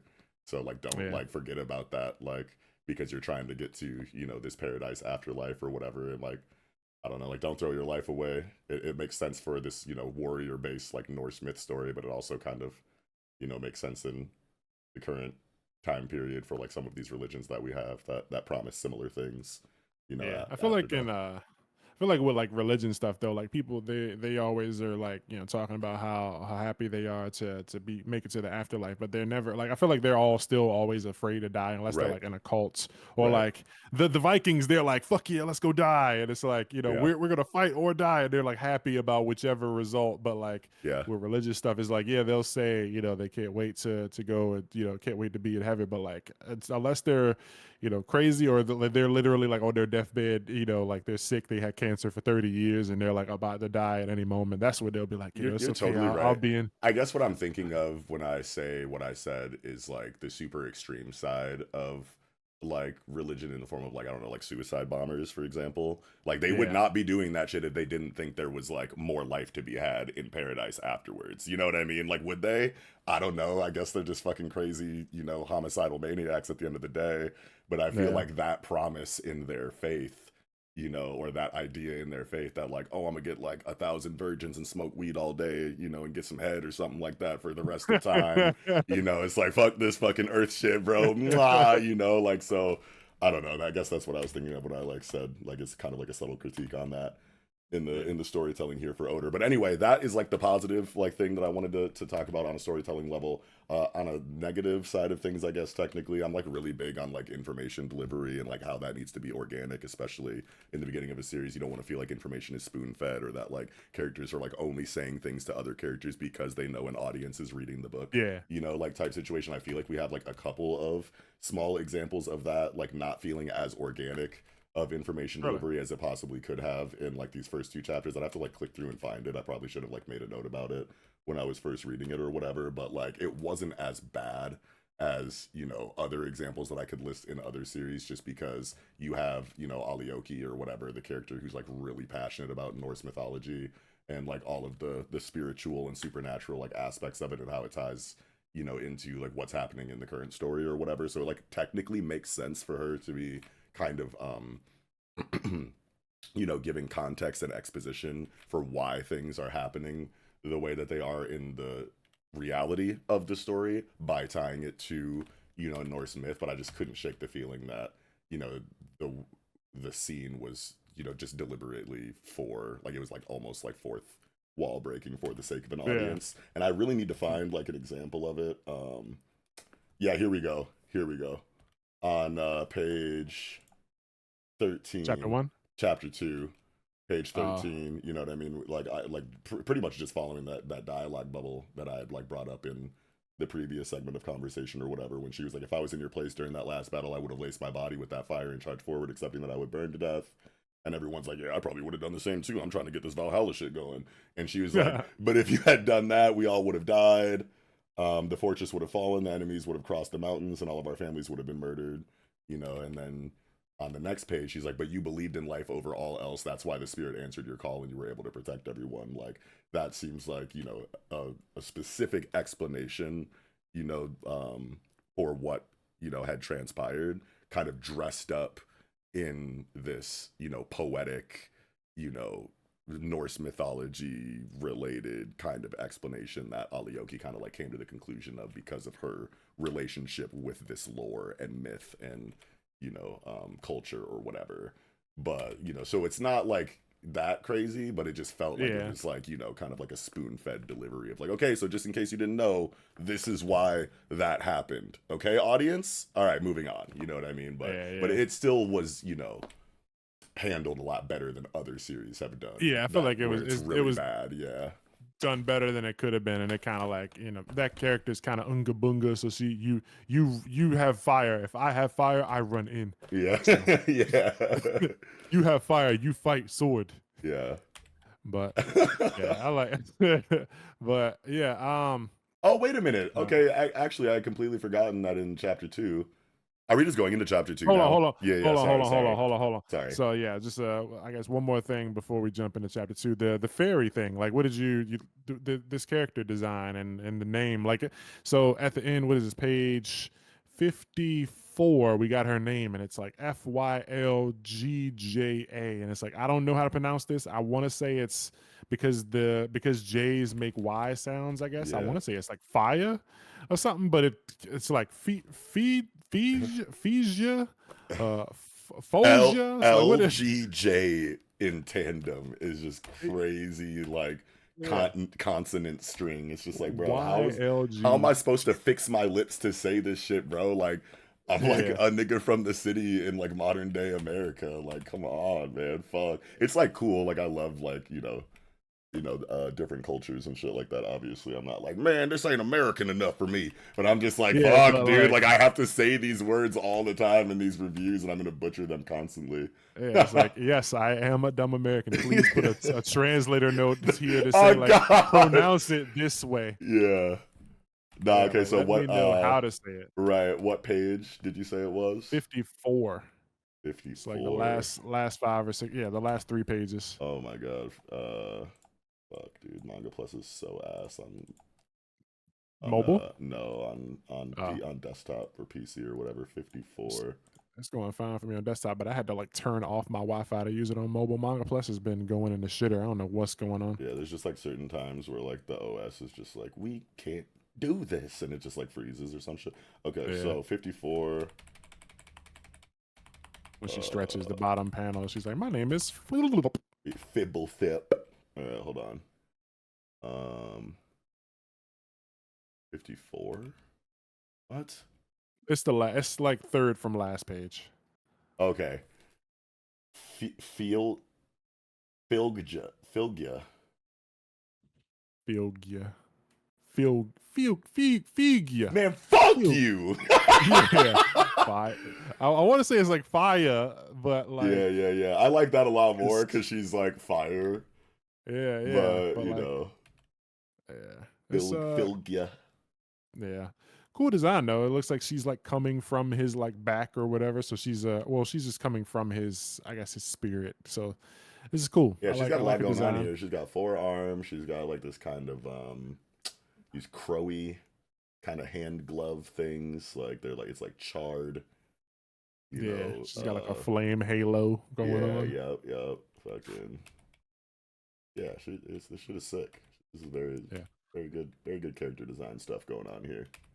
Yeah. So far, I like chapter one a lot. I didn't have complaints. I felt like it was already a big step up over everything that Red Hood had done.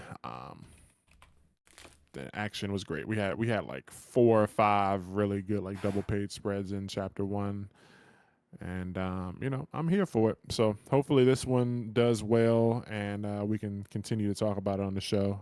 Sucks that Traffy wasn't here, but he's got the Mongolian neck virus or whatever. So um, Yeah. dude got that sick throat. He'll be back, The but sick throat. No, dude.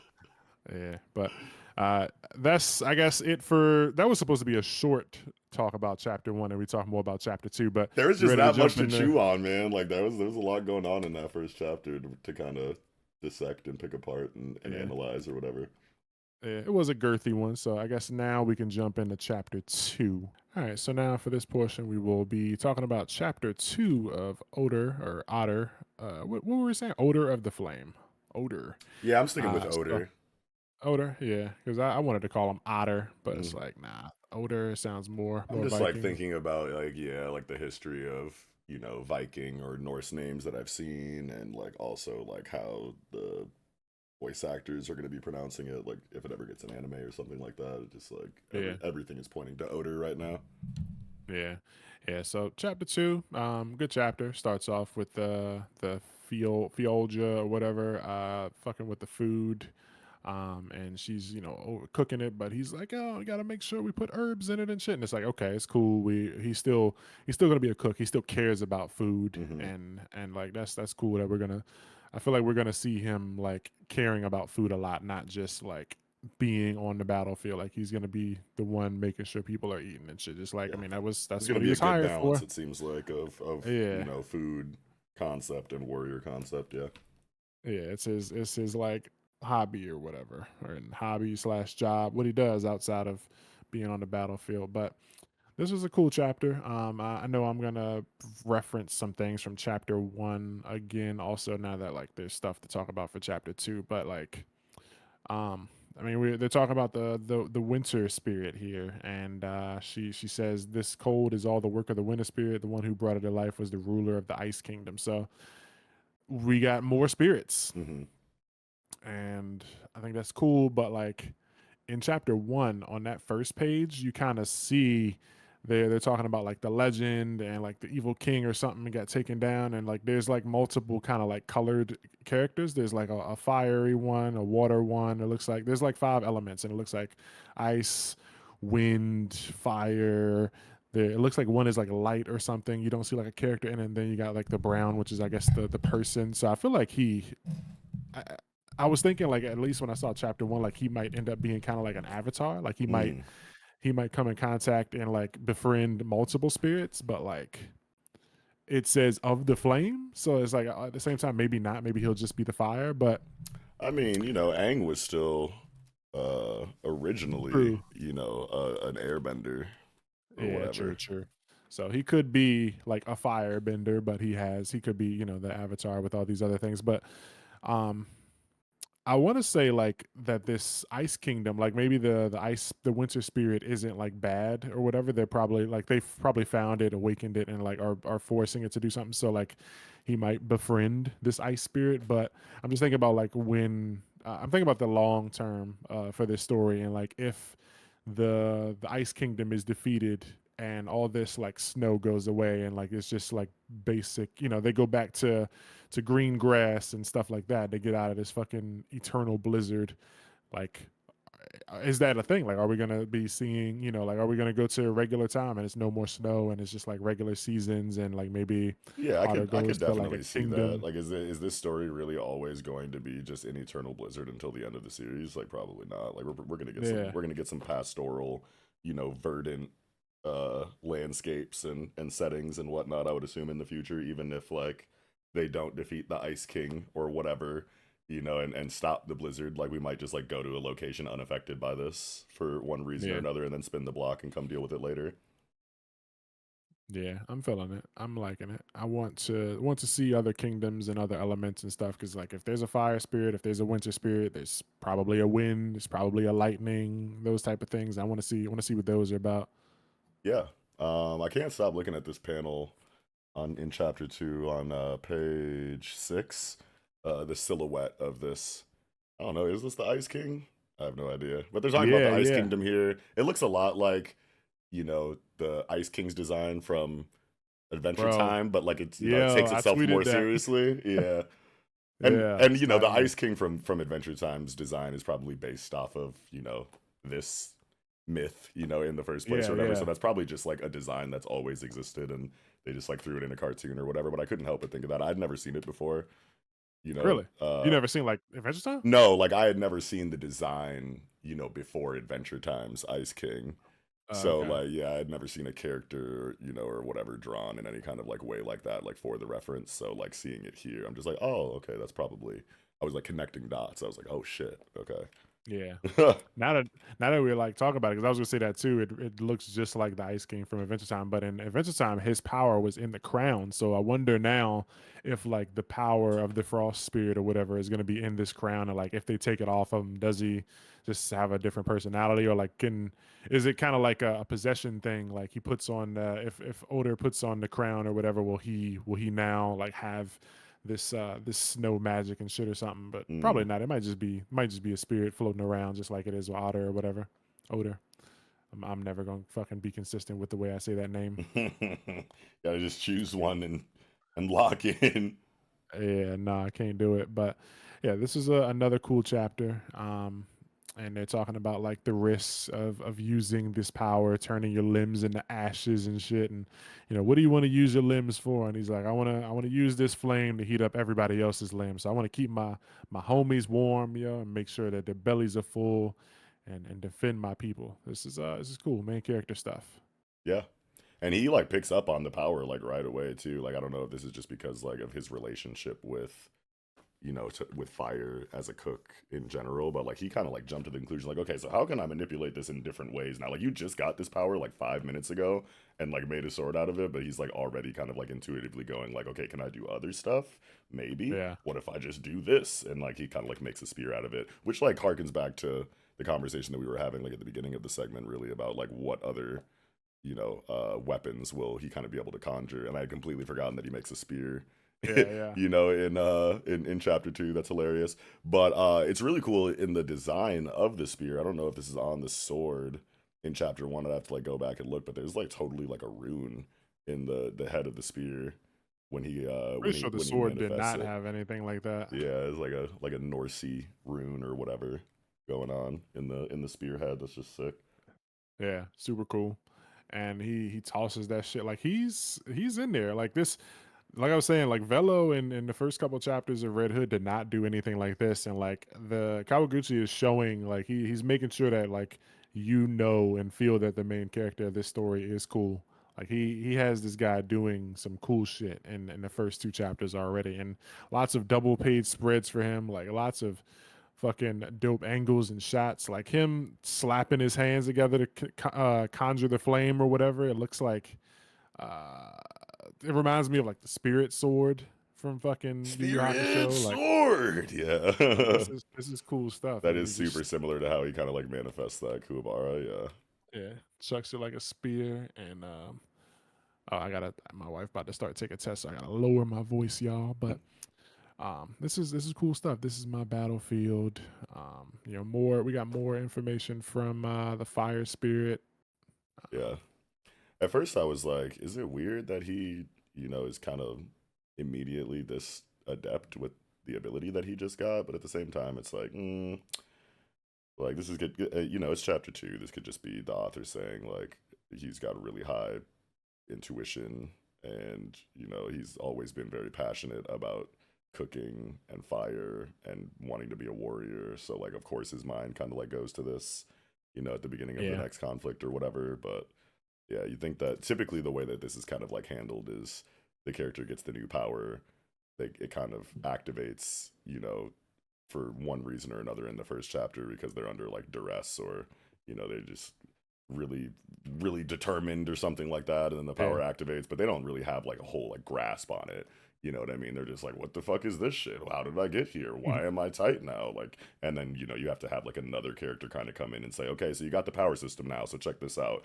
And we kind of like skip that and just go straight into him being like, okay, what else can I do with this? New shit, yeah, go. And it's like, okay, well, that's different. I don't want to say it's necessarily bad or whatever, but I did kind of like raise an eyebrow at first when I read it, but I feel a little bit better about it now Yeah, after some time. Yeah. it's it's cool. It feels kind of like Okaroon, how he's he's into all the supernatural stuff, and him and like Kenta from Dandadan. It's like it makes sense that they would like be creative with their power because they're like into that stuff. And this Yeah. guy, he's like super into the warrior thing. It kind of reminds me of like it's the opposite of like Deku, who like Deku took like 90 chapters before realizing he can kick with his powers. Yeah. Versus this guy, he's made a sword, he's flamed a shield, he got a cape, and now he's created a spear and launched that. And it's like this is cool, but like they immediately show that there are drawbacks. Like you can fuck your limbs up, and I think the spirit tells him that like you can ruin your whole shit. Yeah. And and The God, what's her name? Alayoki. Alioki even like kind of starts the conversation before we get the hard confirmation from the fire spirit, and it's like, hold on, man, we don't know like what kind of issues you might run into from using this power like willy nilly with reckless abandon. Like you should probably chill on that because insert Norse myth reason.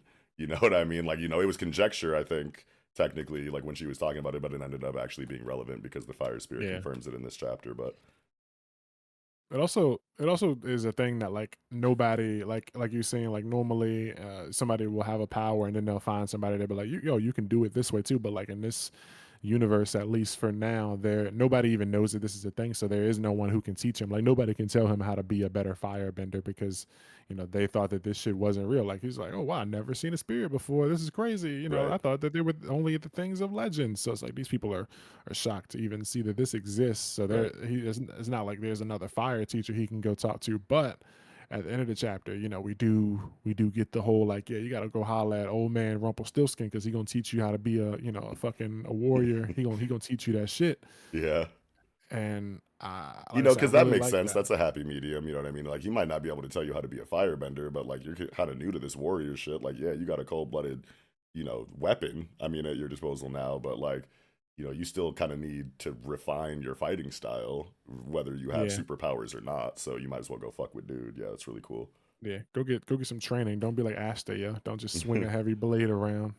Who taught this dude swordsmanship? Yeah. Nah, God, all this nigga did was push ups and squats for his whole life and then got a sword and was just Yeah, just like suddenly using the cold bitches blooded of with it. that. Yeah. Yeah.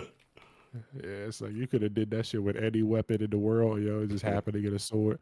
But nah, this is cool. He's going to meet somebody who trained this buff ass woman. She's somebody I couldn't even hold an axe until he trained me. So yeah, and he was a hero. This dude's huge. Yeah. So that was another thing I said I really like about this because Red Hood, man, they spent like the first 5 or 6 chapters in the same village, and this guy, this character is already leaving. So like in 2 chapters, we already crossed out a lot of ways that fucking Odor of the Flame is to me already better than Red Hood. We got a bunch of monsters already shown, so it's not like, oh, I wonder if we're gonna see dragons. Nope, we already seen the Yetis and the fucking Vikings and the giants and shit. So we know they exist. We got a cool fucking buddy character companion, Yeah. buff warrior chick doesn't steal all the spotlight, and she's sending him away. So like she's probably gonna get less spotlight. Right. Um, I wonder like we how deep into like the Norse myth situation this is going to kind of go. Like, are we going to get like Easter eggy stuff happening where like, are we going to see Fafnir or Freya or Jormungandr or like any of these like really big names that, are kind of household names when it comes to, having any amount of experience or relationship with Norse mythology? Like, are we going to get, the odor of the flame version of these characters, but it's like obviously supposed to be them, or is it just going to be like, oh shit, that's Fafnir, like oh shit, that's Tyr, like oh shit, that's Yeah, that's Odin or whatever, you know what I mean? Like, is it going to be the I can see it. off-brand Kawaguchi version, or is it going to really be those people? I'm excited to see if we get anything like that. Yeah, and like this hero guy, I mean, it's possible that like they Otter pulls up and it's like, yeah, he tamed Fafnir or something. Like this dude, he's got like some kind of like fucking skull on his cloak, and he's got like a horn on his head. It looks like, unless that's like a helmet or something. On this final page. So yeah, I can't wait to see like what he's about and if he might be, one of those mythical legendary characters and shit. And Hmm. he's got like some chick with him. She ain't saying nothing, but like I guess they're sitting around a fire or something. Yeah. Wish I had some hot mead right now. So yeah, so this is cool. Um, already moving out of the starter town with the main character, and that's huge for me because like Red Hood died just being in the same place and not being interested, not having the main character do anything cool. And Otter has already done lots of cool shit. He's had a lot of cool pages to himself, and Yeah. His Buff character Mommy is isn't still in the like, spotlight. yeah, his characterization so far has been very like on point. You know what I mean? Like he's doing all the things the main character is supposed to do. You know what I mean? He's supposed to establish what kind of character he is, be relevant, and like also have enough going on, like charisma or whatever. Um, like yeah, like I guess just charisma wise, like to have the audience know like okay, this is the main character and here's why. You know what I mean? Because the last thing you want is for your main character, especially very early on, to kind of be less interesting than anyone else.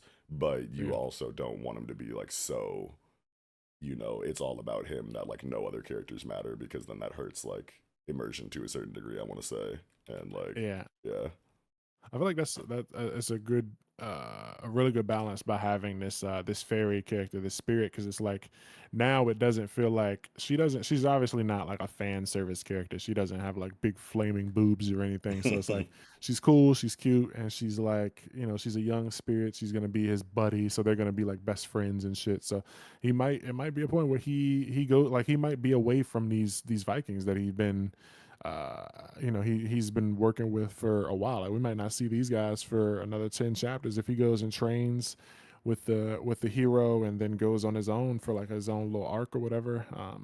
And it's just him and the fairy. That's cool. I like yeah, that. yeah, that'd be great.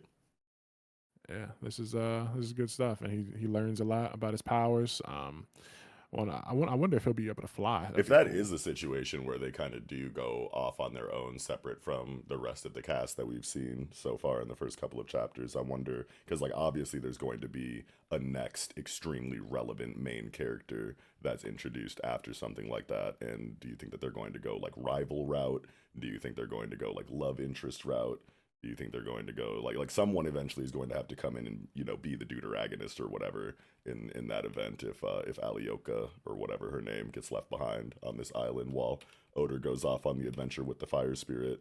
So like, I just always it always is really interesting to think about that and like the next character that does come in that's going to be a part of the main cast. Like, what archetype are they going to fit?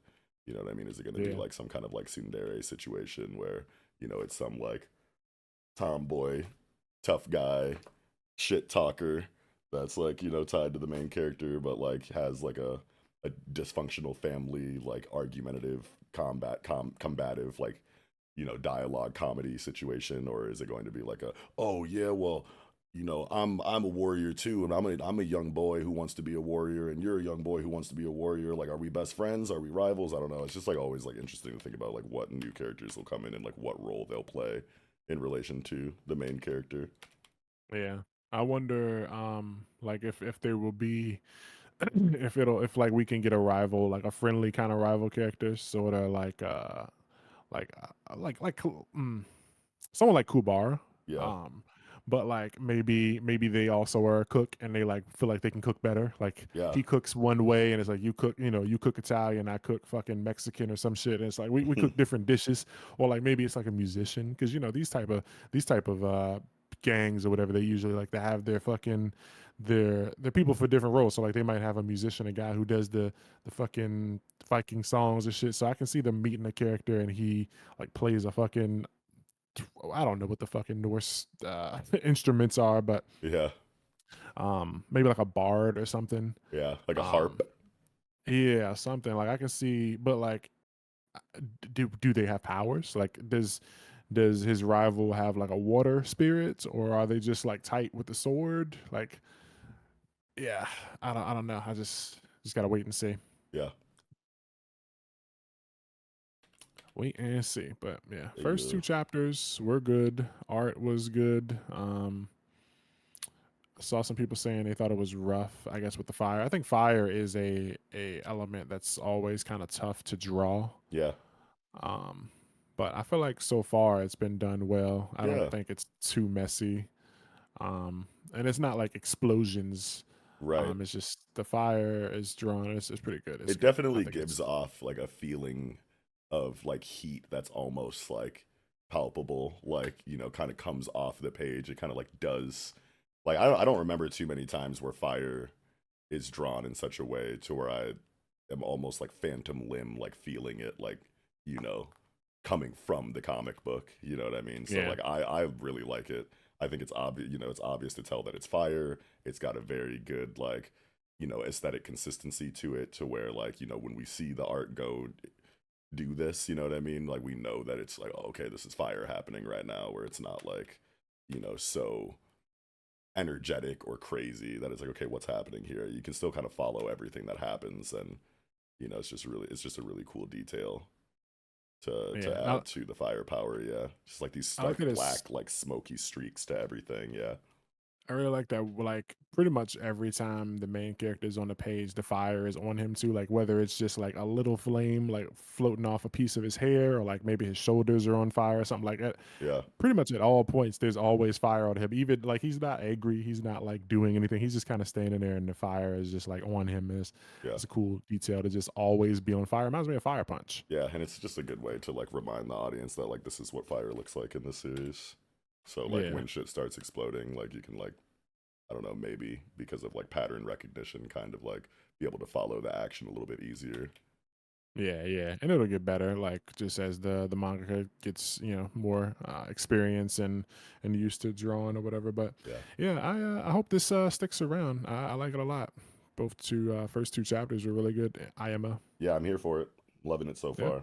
Excited to see yep, where it yep. goes. Excited to see where it goes. Color pages are really dope. So far too. Yeah, Yeah. all the colors, Hmm. beautiful. But you got anything else for chapter two? No, I think I'm good. Okay, me either. That's going to do it for Otter of the Flame. I'm going to have to get used to that name of the Flame. Chapter 2, Burning Hands. Now, jumping into the final segment of the night, Kagurabachi, chapter 79, Threat, with two exclamation points. I can't talk loud because my wife's taking a test, but just know that inside I'm yelling the word threat. This was a banger chapter. Yeah, dude, it's super good. Like just specifically tying into the name of the chapter. This is something that I feel like Hokuzono has kind of like nailed, and it's something that I like kind of look for in series at this point. Where this is like relatively like new characters that we're kind of dealing with. Like they've always kind of like been there in the background, but now they're being like brought into the story as like legitimate like obstacles for protagonists to deal with. And Yeah. something that's like so important is like selling the threat, of the antagonistic force, so that you can have the tension that you're going for, when the protagonists eventually run into them and try to deal with them and whatnot. And just the fact that we get all of this writing about this Kamunabi worker whose, nephew was murdered specifically by this, character on the Hishaku, or this group of characters in the Hishaku. Like he has a lot of reason to, be passionate about defeating them. They're talking about how competent he is. They're like all of his accolades. They're like, this dude's been here for 20 years. Like he really knows what he's doing.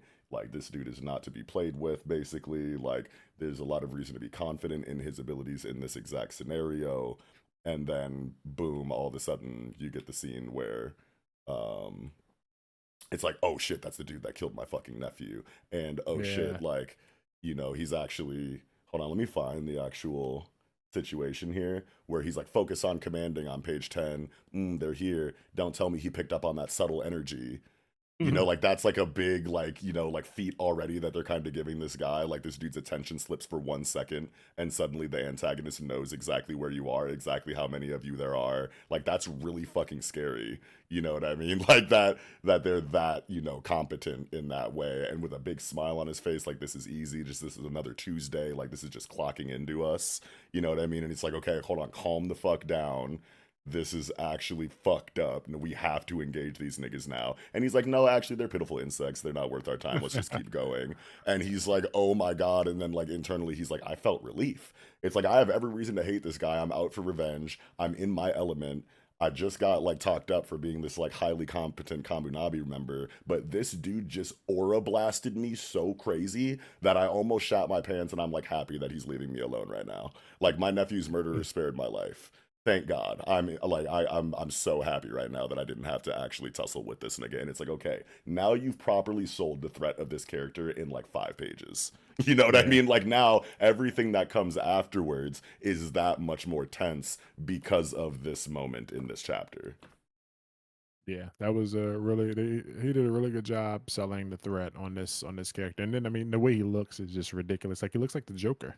Yeah. And it's like I mean it makes sense because you know Hokuzono is a big fucking fucking Chihiro is basically Batman Yeah. and this shit. So it's And it, like it just yeah, makes me dude. think of things like, like Hunter x Hunter. I always bring it up whenever I can, whenever I feel like it's Yeah. relevant. And like the reason why the Royal Guard, specifically inside of the Chimera Antarch, were so effective as like threats and obstacles and villains in that arc is because of how, slow burn and meticulously crafted their threat buildup was before the conflict started. You know what I mean? I don't think Yeah. I've ever felt tension in a conflict in a story arc quite on the level of, the meat plantation invasion like climax of the Chimera Antarch. That whole entire like war battle situation was just nail biting, edge of your seat, butt clenchy, heart grabbing, you know, conflict. And it was just so well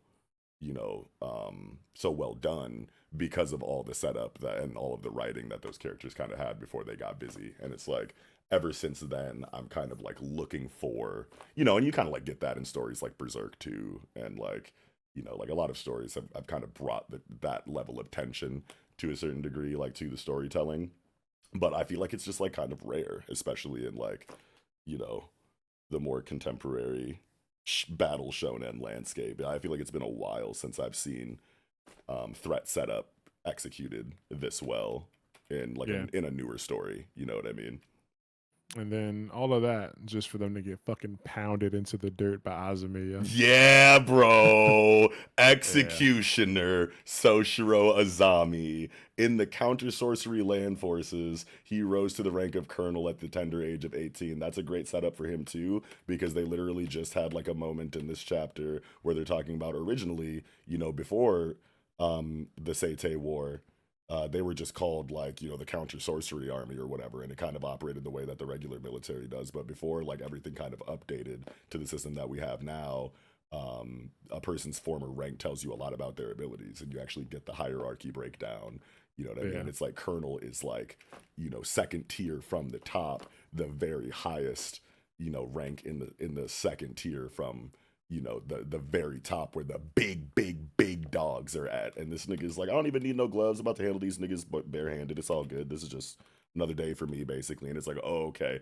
Hokuzono really knows how to hype you up for a protagonist or an antagonist in all of the right ways that are just very like, you know, aura based, raw attacks. Like he really understands the idea of what's cool as fuck in manga right now.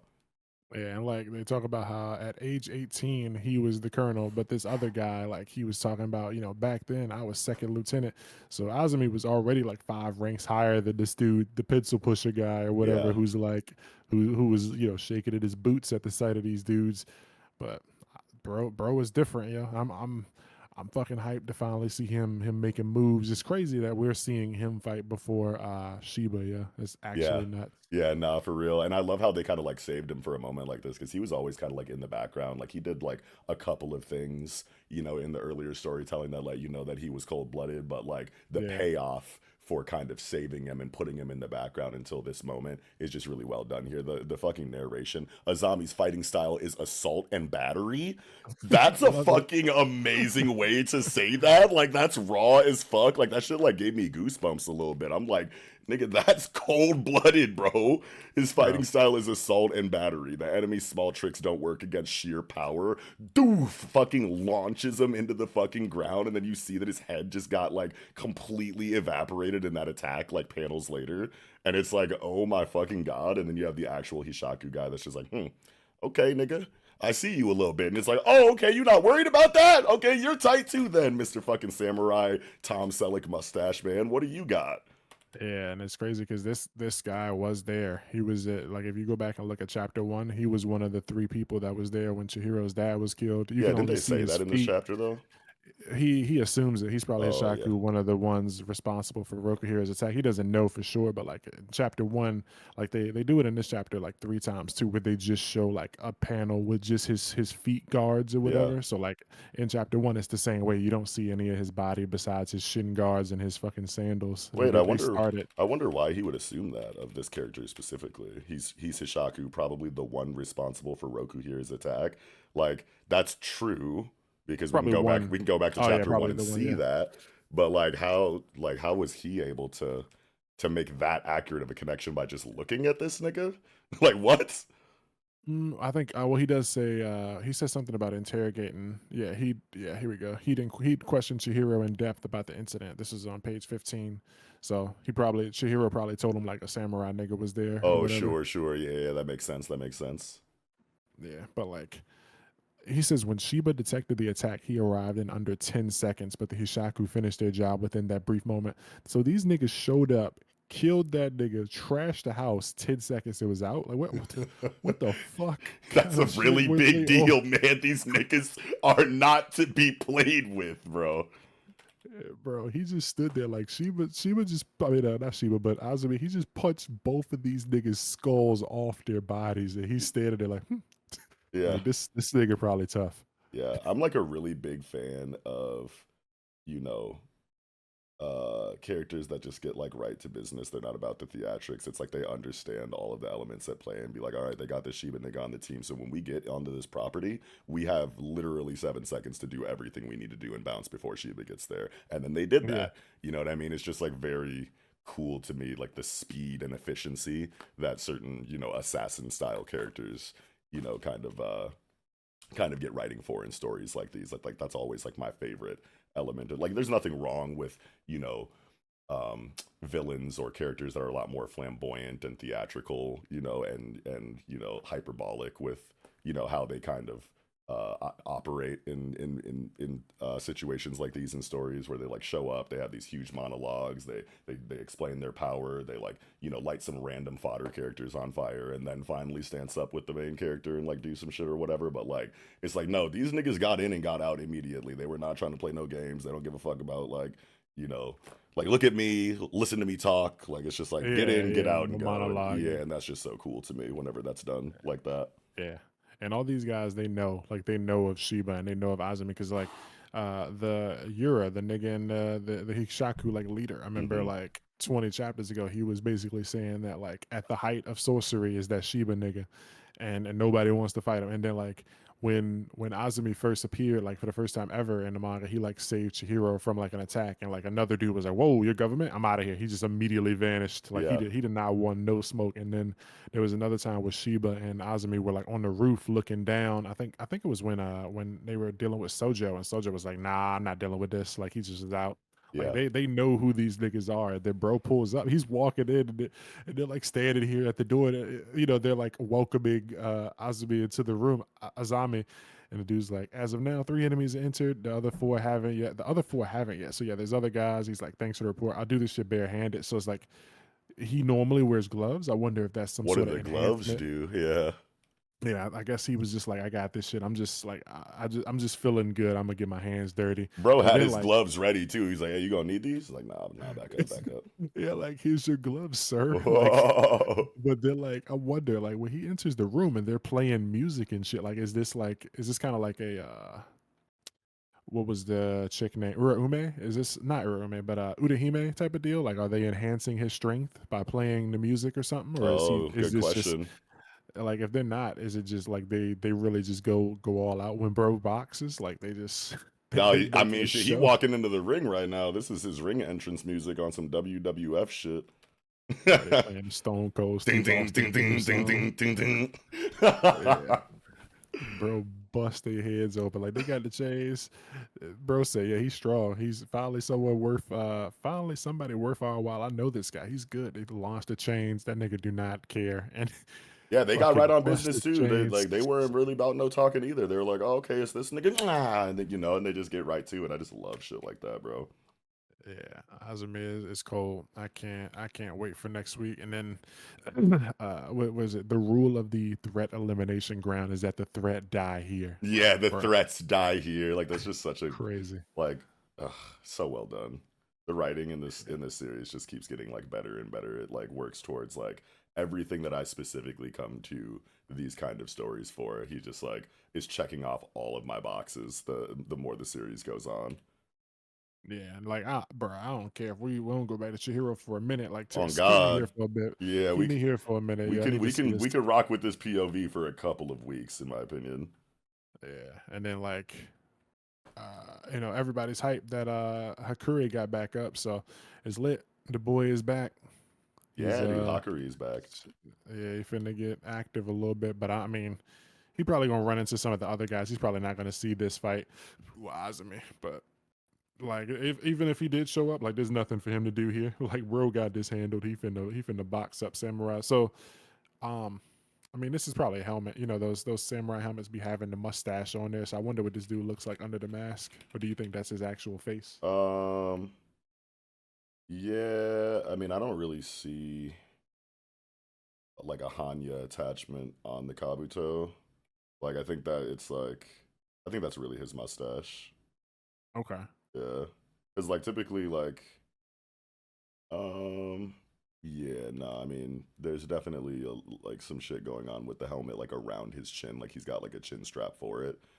Yeah. But I don't really think that there's anything else beyond that, like added to his face art or whatever. Like I think that that's actually his nose, his mustache, his eyes are obviously being like shadowed out by by the kabuto. But yeah, like typically when there's like a Hanya attachment on the helmet, there's like I'm pretty sure that's the word Hanya. Can double check that, but yeah, it's like typically like over the rest of it, like you can tell that it's like there's like a 3D aspect of like layering to it, and like it just seems Kind of like like a Oni thing or whatever. yeah, like it's like a yeah. I just think that besides the chin strap, that there's nothing more to it. I guess is what I'm trying to say. It's hard for me to kind of string the words together right now, but yeah, I think that that's his real mustache. Okay. Yeah, Okay. Okay. Curly mustache. We finna find out next week when that shit get fucking punched. Can't wait to see what his sorcery is about. And like, if I mean, it's gonna be a crazy fight. Like, dude, he didn't flinch, he didn't budge, he ain't say shit this whole time. He was just observing or watching the two brothers or whatever. Were they brothers? I don't remember, but the two bozos fucking do their thing, and they got fucking punished. And he yeah, just was like, huh, cool. Guess I got a battle here. yeah. I guess I was like wrong on the like Hanya isn't like it's like a specifically like a yokai related like folklore thing, refers to like a Mm, jealous female demon, but like typically when they have like extra mask attachments on their helmets or whatever, it kind of like takes the form of this like Hanya face or whatever to kind of like scare the opponent or like give them anxiety like going into battle or whatever. But yeah. yeah, anyway. Okay. Well, I think I'm spent for this one. You got anything else for this chapter? I think I'm good. Okay. Well, that's going to do it for Kagurabachi chapter 79, Threats. Now jumping into what our favorite chapters of the week are. What you think for you? I'm gonna let Ah, you go first. shit. Oh Yeah. man, I don't know. Not to fuck you.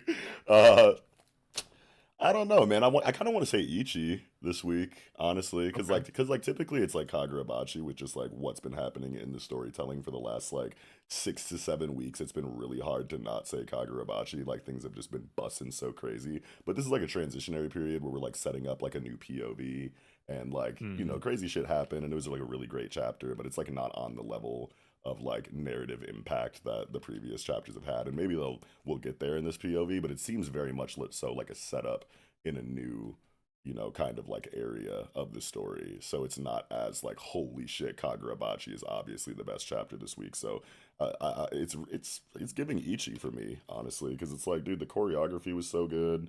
I love seeing Ichi's fighting style explored in like you know a long game kind of way instead of like what we had kind of like seen up until that point. I feel like the art was just really good. I feel like it did a lot for um Goku Raku and Ichi's like relationship.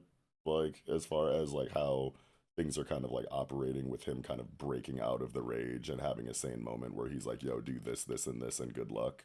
You know what I mean? Or whatever. And like that kind of being shown in throughout the fight is just like really cool to see.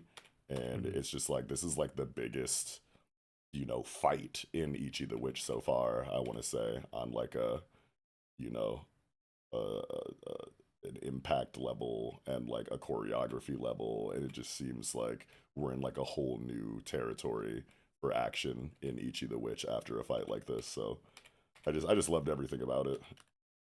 Okay. I think you sold me. I was definitely going back and forth between Ichi, Otter, and Kagurabachi because Kagurabachi is lit, but like I feel like Kagurabachi's chapter next week is gonna take it. Like Yeah, for sure. Like we're next, going back to Kagurabachi wins like probably really soon. So yeah, like unless the other stuff goes super crazy, I feel like Kagurabachi's pretty much got it guaranteed in the bag next week. So yeah. Otter was really cool. Or Odor of the Flame. Yeah. I'm never gonna do it, but yeah, Odor of the Flame was really good first two chapters. And yeah, but Ichi the Witch, it did a lot of cool things, like you said. Yeah, another element of So the Ichi chapter that kind of like sold me on like chapter of the week for it is like the payoff of the strategy that Ichi was kind of, implementing throughout the fight, where it's like, okay, why is he stabbing him in this specific way throughout the course of the fight? What is that leading into? And it's like, oh, okay, he's using one of his magics that he recently acquired, and it's just like a good use of, stuff that came before and being applied like in the present story, and that always feels good. And I didn't know what he was going for until the very last moment when it was revealed, so that was well executed and everything. So it was just like had a lot going on that made it the yeah, best chapter this week. okay, I'll agree with that. Everything that you said.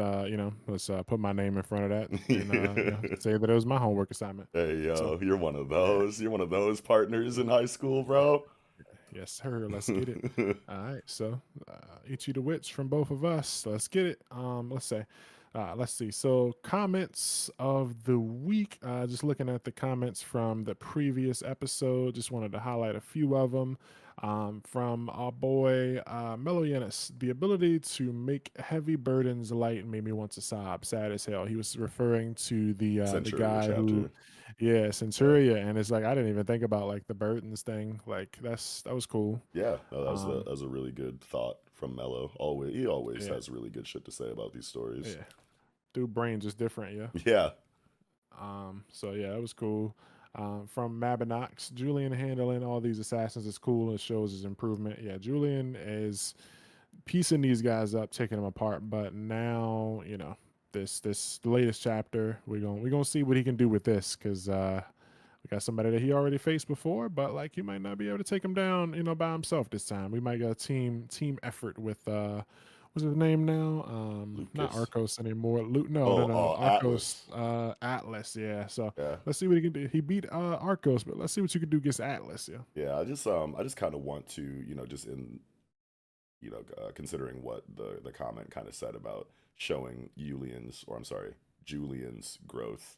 I was thinking of Red Storm there for a second, but Julian's growth as a fighter. It's like I know that we had that little 5 year time skip or whatever, and he got tighter like since then.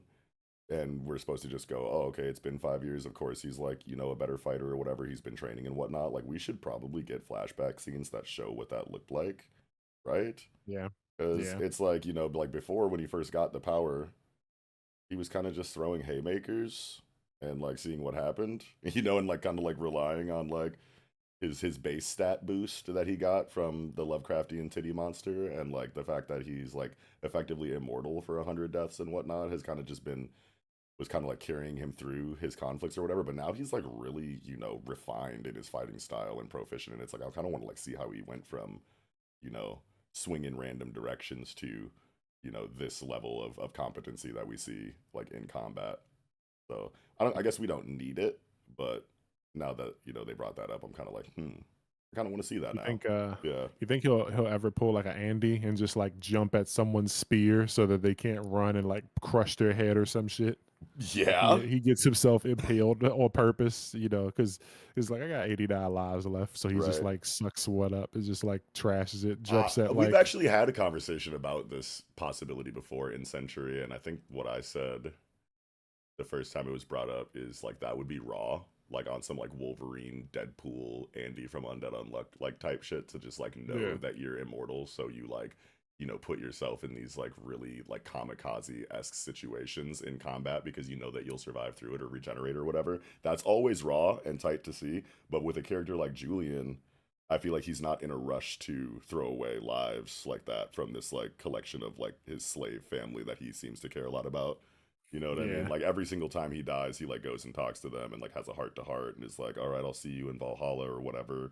You Yeah. know, There's like emotion behind yeah, those there's his like a lot of immortality. there's like a lot of sentiment there. So I can't see him being like, "All right, whatever, we'll get Phil up out of here so that I can like catch this spear through the chest and like, you know, fucking clap your fucking head closed or whatever the fuck technique he would use in that situation." But yeah, but like that would be tight though. I just can't see Julian doing it like that. Yeah. Yeah. One last comment.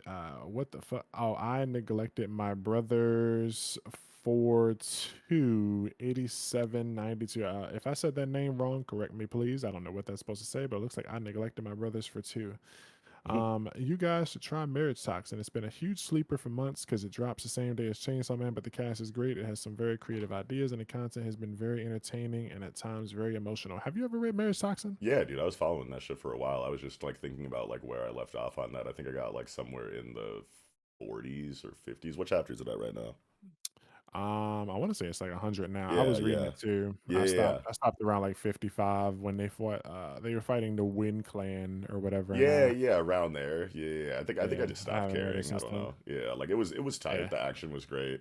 I really liked the, you know, the new love interest of the arc, you know, kind of system that they kind of had yeah. going or whatever. But like after a while, I just like would think about marriage talks and updates and be like, yeah, I guess I'll get to that, you know. But I just suddenly wasn't in a hurry to keep up with it or catch the update for it. And then now it's been like I don't know, a year since I read it or something like that. Yeah, that's kind of where I am with it. Like, I know I'm gonna come back to it. I just Yeah, haven't had time yet, and this is like something that happens a lot with me is like if a series goes on break, like I'll just stop following it for yeah. like a year. Like it'll take a week break, and I'll not read the next chapter, and then like next thing I know, 70 more chapters will come out. Yeah, I So don't know what it was. I don't think it did anything like wrong where I was like, "This is buns. I'm putting it down." It's just like I just lost the urge to you know be like, "Ooh, new marriage talks. Let me go peep that right now." You know what I mean? Like yeah, it just fell off. I don't know. it's at 127, and Oh, I I feel was like that farther than one. 50 then. I think I was like somewhere in the 70s then or something like that. I was scared to say that because I thought like it maybe might only have like 80 or 90 chapters, but if we're in the Nah. 120s, then we might have put it down around the same point, like in the 70s. Yeah, I feel like it's about to get an anime announcement though, because I mean I think it's pretty good. Like I think it's good enough to get an anime, and like it's got that like meatheadery to it. So, Hmm. I'm waiting for it to get an anime announcement and for them to show a trailer and it to be better than the Sakamoto's Days trailer because the Yeah, Sakamoto Days anime looked crazy, like not very exciting. I don't know how the anime is actually doing, but from what I saw, it did not look very good compared to what it could have been. right. So I'm like expecting Marriage Toxin to basically be the thing that like Sakamoto Days could have been or should have been in anime form because it Hmm. does a lot of things that Sakamoto Days does too. Not gonna say better, but you know it's similar. But yeah, we like Marriage Toxin, but neither of us have read it in a while. But as far as adding it to the show, I mean, I guess it could happen at some point, maybe probably, but like most likely if like a Jump Plus series that we read is no longer there, because Weekly Shonen Jump, you know, we just replace. Well, it ain't set in stone, but Astro Royale is probably being replaced by Otter, or Otter or whatever. We'll see what the future holds. But Yeah. yeah, there's choices. Hmm. Yeah, so that's gonna do it for the top comments of the week.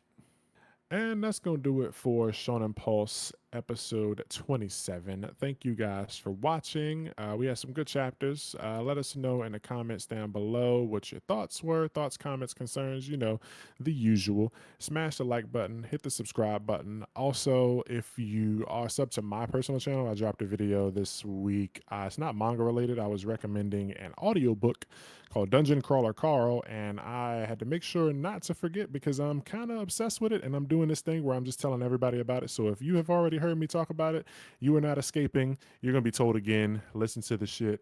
Not my video. You can watch the video if you want. It's me with no. I got a camera on, so I'm not doing the no face thing. But I'm talking about the audiobook. It's very very good. It's a lit RPG, and I want everybody to read it. It's lit. I think the audiobook is worth listening to. It's on Audible. I'm not getting paid to say this shit. We're not getting paid on YouTube yet, but it's very damn good. It's one of my favorite things now, and I'm 7 books deep, and I have not been able to do anything productive because I have just been obsessed with listening to that. I'm almost done. I'm on the last book that is out right now. There's Wow. seven books. They're Holy supposed to be. shit. Yeah, they're making. They got a deal for 10, but they might end up doing more. I can see them being more, but 10 is at least, what it's going to be. But I'm on book 7. That's the last one. So I'm going to be done with that in the next like 2 or 3 days. So if anybody was expecting anything out of me, like production wise, as far as like Ranger Reject videos, you'll see those in a few days. I just got to get past this last book and then I'm back to freedom, baby. But yeah, that was off topic and not related to our podcast. But I'm on the podcast and I got a channel, so check it out. I got to self plug sometimes, baby. But let's go do it for this episode. Like I said, like, comment, concerns, sub, all that good stuff. We are who we are. Y'all know who he is. Let us know what you think about Oder, or if you call him Otter or OTR or fucking Hodir or whatever you call him. Let us know, baby. Let us know down below. We'll catch you on Twitter and all that good stuff. See you next time. Holla.